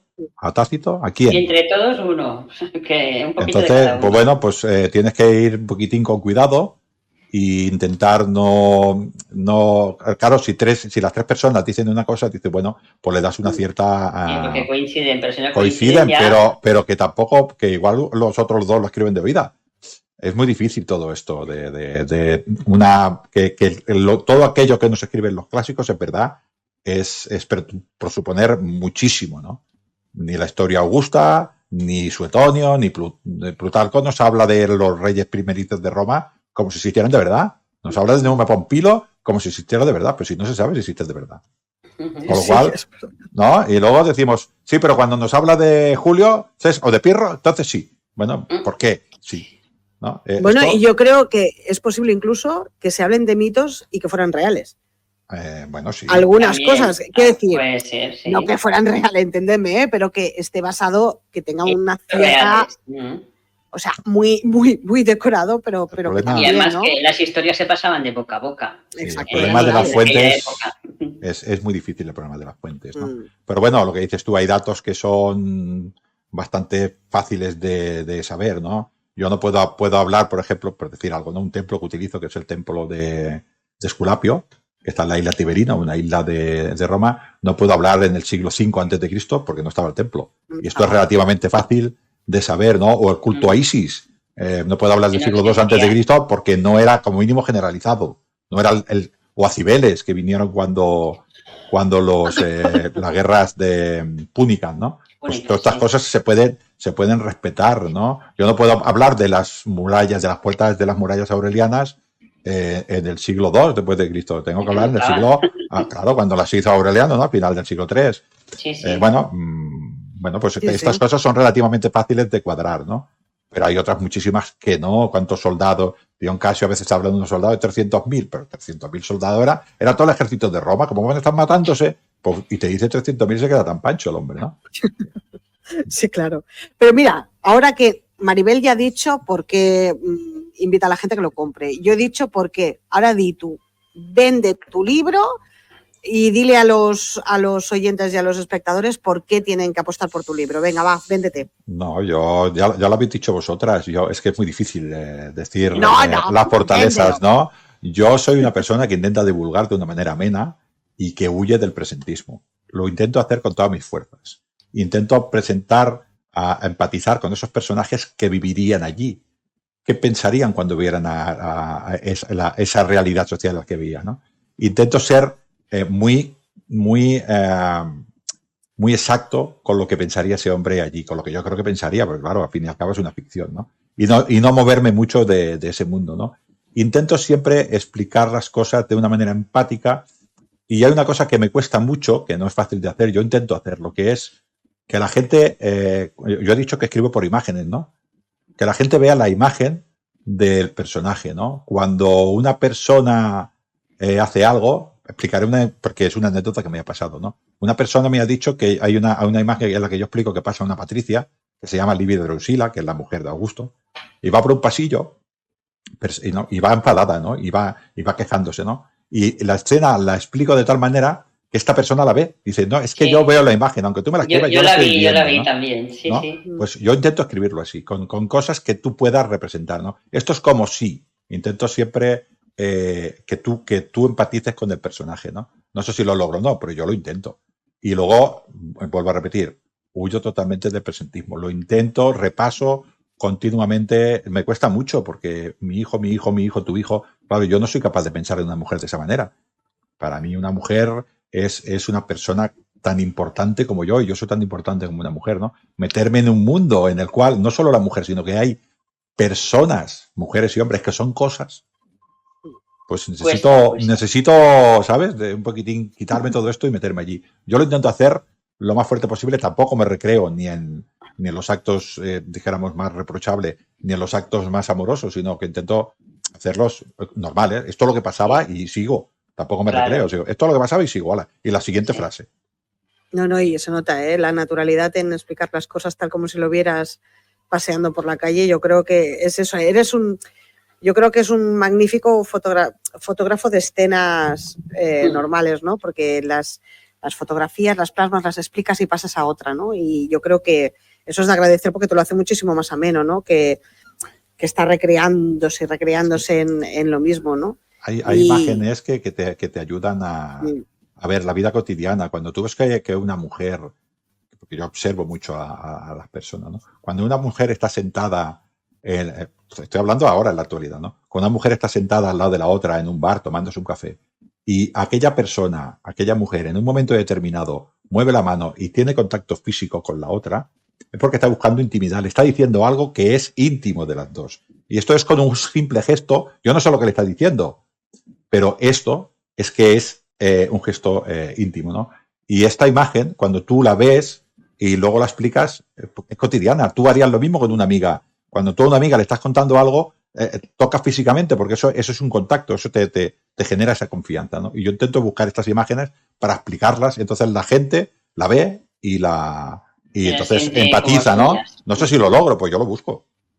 Yo tanto que lo logras, vamos, yo doy fe y yo creo que Maribel igual que yo. Sí.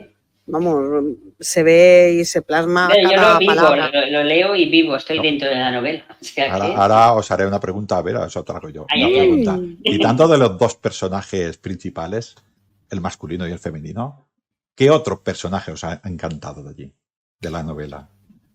Pues a mí, yo primero, sí. Pues fíjate que hay un personaje que sale en un momento en que están, no desvelaré mucho porque es un personaje que yo estoy convencida que pensarás, ¿y cómo está diciendo este personaje? Pero es que lo que acabas de decir lo visualicé muy bien. Cuando están como marchándose, hay otra mujer como ella que van hablando sobre el tema de la maternidad y demás. Muy bien. Y a mí me llegó porque pensé, es la típica conversación que tendrías, que realmente tendrías, si yo hiciera el mismo recorrido y estuviera haciendo en la misma situación, yo estaría acercándome a la otra persona y estaríamos hablando del mismo tema. No sé cómo explicarlo. Es un personaje muy, muy, muy secundario, pero que a mí particularmente me proyectó la imagen que yo esperaba, ¿no? Porque me imaginé la escena hasta, la tengo grabada hasta con el alrededor, ¿no? Con todo eso, ¿no? Y ese camino lento, pausado, cargado de pena, no de humillación, ¿no? Pero de una mezcla de esperanza y angustia, ¿no? Me gustó muchísimo. Hay muchos personajes que me han transmitido muchas cosas y hay dos. Uno es la señora que, bueno, una que le explica a una romana que ahora tú eres una romana y tienes que hacer como hacemos nosotras. Y ella se sorprende. Y es más joven, y además es más joven que ella. Y luego, pues, una pobre prostituta que sale también, que dice, yo soy una prostituta, yo no puedo hacer esto, no puedo, ¿eh? También me impactó el personaje y la persona que al final está con ella. Esa imagen también, en aquel momento eran dos personas que intentaban sobrevivir y que daba igual sus orígenes. No, están en una zona de guerra e intentan sobrevivir, sí. Exacto, esos son los secundarios que me han impactado. O sea, que diferentes pensaban, ¿vamos a coincidir con la misma? Pues no. Que también, cuando lo has comentado, me he acordado perfectamente del fragmento y las he visto, ¿no? Sí, porque es lo que decíamos, ¿no? Es curioso cómo cada una o cada lector proyecta la novela de una manera totalmente diferente, ¿no? Y cómo idealizas el personaje, cómo lo haces tuyo y cómo le creas una apariencia. Y cualquier novela me ha ocurrido en otras novelas de que yo un personaje la veía morena y una amiga mía la leyó y me dijo, pues para mí es rubia. Sí. ¿Cómo? Claro, es que es complicado, ¿eh? Es complicado. Y además, por eso la lectura es tan estupenda, ¿no? Porque realmente, primero que tu imaginación... Llevas a un mundo en la imaginación. ¿no? Y tú proyectas lo que tú quieres, como tú quieres, ¿no? Y eres libre y nadie... Exacto, ¿eh? Las dos hemos dicho el momento. Cuando estás leyendo, eres libre de imaginar lo que quieras. Cuando tú ves una película, no. Pensando qué va a pasar. No, en la película no. Pero te estás leyendo y ahora pasará esto y a lo mejor no, te has equivocado o lo aciertas, lo adivinas. ¿Y tú, y para ti, Ángel, cuál es tu secundario? ¿Cuál escogerías? Venga, dilo. Mi secundario es el prefecto. También. El prefecto del campamento. Es el personaje, de todos los personajes, fue el que más me costó perfilar, porque es un personaje que siempre sabe lo que tiene que hacer. ¿no? Le tienes cariño especial. Y es un personaje que tiene también nos explica sus esperanzas y su vida y lo que quiere hacer en el futuro, ¿no? Pero le cae una responsabilidad muy grande y de todo el mundo, cuando pasa cualquier cosa, lo mira él. Y tú eres el que tienes que sacarnos de aquí, ¿no? Y me costó perfilarlo, ¿no? Perfilar los personajes es un tema también complicado.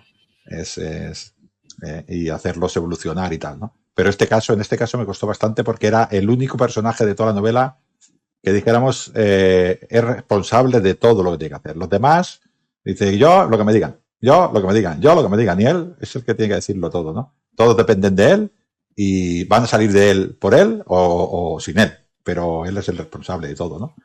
Y luego también ocurre, no sé si te ocurre a ti, Ángel, que te encariñas con ciertos personajes, les coges no sé, le coges como un cariño especial y no tiene por qué ser ni el más bueno, ni el más... No. Hay personajes que por X o por Y, a medida que los vas escribiendo y que ellos van tomando su camino solos, van cogiendo su personalidad casi porque sí, ¿no? ¿Te refieres a mis libros o en general? En general. En general. O sea, pero hablo desde la perspectiva de un escritor, ¿no? De cómo cuando tú escribes una obra, escribes una novela, al final acabas encariñándote con ciertos personajes que, por lo que sea, no tienen por qué ser los más tiernos, ni los más dulces, ni nada por el estilo. Posiblemente, a lo mejor es un secundario que no tiene nada que ver, ¿no? Pero... Sí, yo como lector sí que me ha pasado que algunos se han acabado algunas series o han fallecido en el libro algunos personajes que tú querías, ¿no? O sencillamente se le ha acabado el ciclo de vida y la historia continúa, ¿no? Y sí que te llena. Pero como escritor, Mireia, piensa que nosotros, tanto tú con Servilia, ¿no? O yo con mi Aurelio Vitali, con Lignum, ¿no? Lo que yo he escrito es una parte de lo que yo he pensado de él. Porque yo he pensado en muchísimas más escenas que he eliminado porque no aportaban mucho más a la historia, ¿no? Con lo cual pero yo estoy todo el rato pensando en los nuevos personajes que harán y que no harán. Y prácticamente pienso, llega momentos que estoy hablando igual con mi mujer, o pensando yo, que es como si estuviera hablando de un amigo, porque con Lignum he estado 5 años.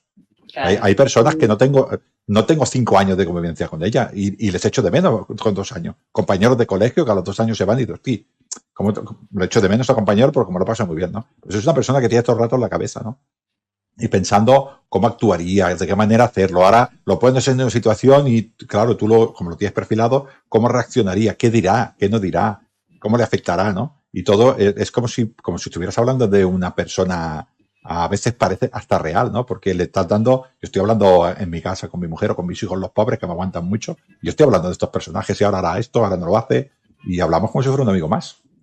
No, y además es eso, adquieren como una identidad propia que es casi ajena a ti. Es como si estuvieras narrando la historia de alguien que conoces, ¿no? Y a veces te da la sensación de que extracorpóreo a ti, o sea, que estás escribiendo, que estás relatando, pero que es algo vivo, real, ¿no? Y que es como si tú no fueras el autor, sino que simplemente estuvieras explicando la historia que él te está explicando, ¿no? Que te llama el personaje. Sí. En este caso, el personaje del libro Idalia, que habéis dicho, este personaje se hacía con la novela ya sola. Personaje tan potente que se hacía con la novela sola y yo tenía que hablar con ella y decirle, espera, que yo quiero explicar toda una historia de muchísimas más personas, el hecho que pasó realmente, según cuentan las fuentes, las diferentes fuentes, pues yo he ido cogiendo lo que me parecía más verosímil y he hecho, dijéramos, lo que dice más o menos la historia, ¿no?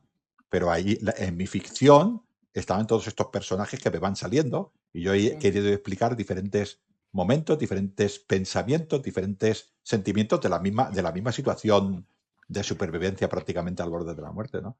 Pero este personaje siempre estaba allí y cuando te ponías a escribir te salían muchas páginas porque era muy potente, ¿no? Y cuando te ponías a escribir de otros te costaba más y te decías, párate, Idalia, que hay más gente y esto a veces pasa. Sí que pasa así y además se ve, porque Idalia es un personaje muy fuerte, es No, muy... Tengo que confesar una cosa que no se lo confesaba a nadie, pero ahora que estamos en pequeño comité, cuando saqué la foto de la portada, que tú dices que es muy potente, me dio un poquitín primero de miedo de ponerla porque la gente va a ver Idalia en la foto. Y a partir de entonces, para todo el mundo, el aspecto físico de Idalia va a ser este, ¿no? Y yo no hay ningún personaje en mis novelas que defina sus características físicas. Bueno, la Ninguno, ¿no? imaginación. Y este es el único que lo he puesto, pero lo he puesto porque la foto es una mujer que se le ve determinación. La foto ya la ves la foto y dice, esta chica se abraza la vida, esta chica tiene fuerza, ¿no? Y la puse porque la portada prácticamente me llamó a mí. Pero yo estuve pensando de no ponerla mucho por eso, porque yo de ninguna novela defino realmente el personaje. De algunos personajes digo la altura, de otros personajes digo que tiene las caderas anchas, pero yo Bueno, no pero la digo cómo son. imaginación yo la veía tal cual la pusiste. Cuando me ¿Ah, sí? enseñaste la imagen dije, es Idalia. ¿Ah, sí? A mí me pasó, yo te iba a decir lo ¿Eh? mismo, Maribel y yo tuvimos la suerte de poder disfrutar Verlo de la así. obra sin ver la portada. Exacto. Y a mí, cuando yo vi la portada, me encajó perfectamente con a el mí personaje también, que sí, había ideado. O sea, yo no creo que lo que sepas. la gente cuando vea la portada imaginará el personaje, no lo creo, ¿eh? Yo creo que cuando te sumerges en la obra, al final la imaginación va por libre. La imaginación va por... No. Bueno, va por otros ámbitos. Es un miedo que tenía porque no es lo habitual. Yo procuro no definir mucho a los personajes, a no ser que sea necesario. En el caso de Lignum, Aurelio, pues digo que mide 1,77 m porque lo miden para la Legión. Y ya está. Pero yo no digo cómo es tampoco. Y todo el mundo que se imagine cómo son esos personajes. Y en esta novela, el único que hay un poquitín la foto es Idalia, porque se ve en la portada. Pero yo no digo cómo son los restos de los personajes. Cada uno se va a imaginar su propia... Eso es lo bonito que tiene, ¿no? Cada uno se va a imaginar sus propios personajes, ¿no? Aunque yo diga lo que dicen y lo que hacen, sus propios personajes. Su hombre fuerte, su prostituta, su germana, su domina, su prefecto del campamento, su primer centurión de cohorte, ¿no? Cada uno se va a imaginar su soldado, el soldado galo que también sale, ¿no? Cada uno se va a imaginar una cosa. Y eso es fantástico cuando escribes, eso es fantástico.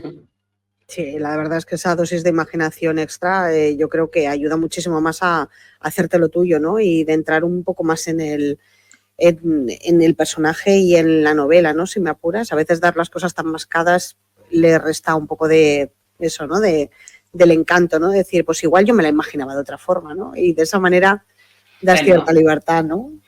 Está bien que una novela que esté muy descrita, como es el personaje o cómo es la situación o una habitación, a mí no me gusta. Si te dan todos los detalles que hay que son muy descriptivos, pues te deja diciendo, pues a mí no me gusta. No, es verdad. Mira, hay una cosa que a mí me pasó, en plan anécdota, que todo el mundo me decía, imagínate, hace chorrocientos años me decía, léete los pilares de la tierra, léete los pilares de la tierra, los pilares de la tierra, los pilares de la tierra. Y yo, pensad que en aquella época no había libros electrónicos.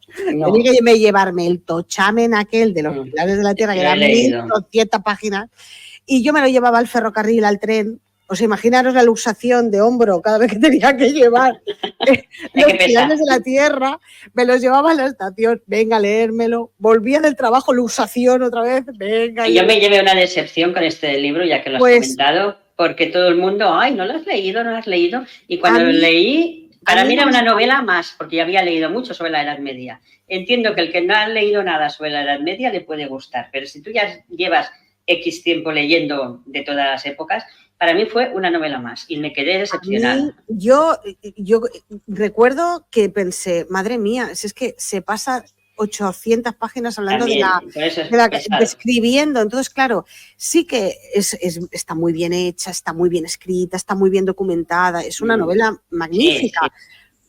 pero a mí personalmente, no me llegó, pero no porque fuera mala, sino porque a mí no me llegó, ¿no? Es como un cuadro, ¿no? Tú ves un cuadro y dices, sí, ¿te dice algo o no? Puede ser un Picasso brillante, pero es que a lo mejor a ti no te llega por cualquier razón, no tiene por qué llegarte. Y cuando hablamos de algo creativo, cuando hablamos de una novela, cuando hablamos de una pintura, cuando hablamos de una escultura, pues hay personas que le puede proyectar algo único y hay a otros que no. Sí, entonces, bueno. Yo creo que este sistema de Ángel, pues de alguna manera, pues también sirve para eso, ¿no? Para que tú te crees tu propio personaje, ¿no? Y no lo tengas todo tan marcado, tan hecho, ¿no? Pues nada, yo espero que hayamos aportado un granito de arena y que le hayamos hecho curiosidad para leer esta novela, que la recomendamos 100%, tanto Mireia como yo, y que sea un gran éxito para Ángel. A ver, y esperando, como he dicho antes, tus nuevos proyectos. Sí. Yo iba a hacer otro regalito a los oyentes. Voy a leer las primeras líneas del libro para que vean. Solo un poquitín más. La primera, el capítulo 1, empieza así. Nos somos el poderoso Marte, el más vigoroso de los hijos del Dios Supremo. Mi progenitor es Júpiter, el mejor y el más grande, el que empuña el rayo, el victorioso, el triunfante, el invencible, el padre de la luz. Nos somos el dios de la guerra y éramos el predilecto de los romanos cuando se alzaban en armas. Los quirites, los hijos de la loba, eran el pueblo que había sido elegido por las divinidades para conquistar el mundo. Representamos la brutalidad, la venganza, la temeridad absoluta, la sexualidad y la fuerza viril masculina. Nuestros símbolos son el lobo, el pájaro carpintero, y nuestras armas son la muerte, el horror, el temor y el miedo. Nada, potente. Poca cosa, ¿eh? Hombre, yo creo que es la cerecita esta del pastel, ¿sabes? Cuando ya tienes el pastel todo confeccionado y le pones cling, la cerecita, yo creo, Ángel, que has puesto la guinda, que invitamos a todo el mundo a que se haga con ella, que la disfrutará, que lo pasará bien. Además, qué ventaja más grande que poder incluso contactar con el propio autor, ¿no? De poder leer la novela y tener un acceso casi directo al escritor. Y comentar, claro, y mostrar las impresiones, ¿no? Que la Uh-huh. gente sepa que esto nos gusta, que cuando alguien se lee las novelas, con cualquier crítica, sea positiva o negativa, pero constructiva en cualquier caso, ¿no? Pues que nos puedan decir las cosas. Entonces, la gente que se haga con un ejemplar, sea en digital, que está muy bien de precio, sea con un libro que también, con un libro físico, si somos de los clásicos. Y yo creo que has puesto la guinda al pastel. Yo creo que cada uno, yo creo que irán todos corriendo a adquirirlo y nos gustará saber las impresiones, ¿no? Y que la gente pueda informarte sobre qué le ha causado, ¿no? Y cómo le ha removido por dentro. Te agradecemos un montón tu predisposición siempre, tu ayuda siempre. Sí, por supuesto. Siempre, además, la libertad que nos has dado a Maribel y a mí para poderte hacer este tercer grado. No sé cómo te has sentido, al final que lo has superado, te vas a tomar un día tranquilo, ¿no? Yo ahora iré a que me abracen en casa para superar el miedo. No llores mucho, por favor. No, yo ya sabéis, Mireia y Maribel, que contactamos mucho, hablamos mucho y bueno, con dos personas que divulgan y yo también que divulgo, pues no me puedo sentir nada más que bien acompañado. Bueno, para la gente que nos ve, que sepa que nosotros tenemos un grupo de WhatsApp, no vamos a decir el nombre, ¿verdad? Pero bueno, no. lo tenemos asustado. Literalmente, hasta el nombre ya también da un poco de potencia. No lo diremos, no lo vamos a desvelar, ahí vamos a dejar las intimidades, que la gente imagine lo que decías tú.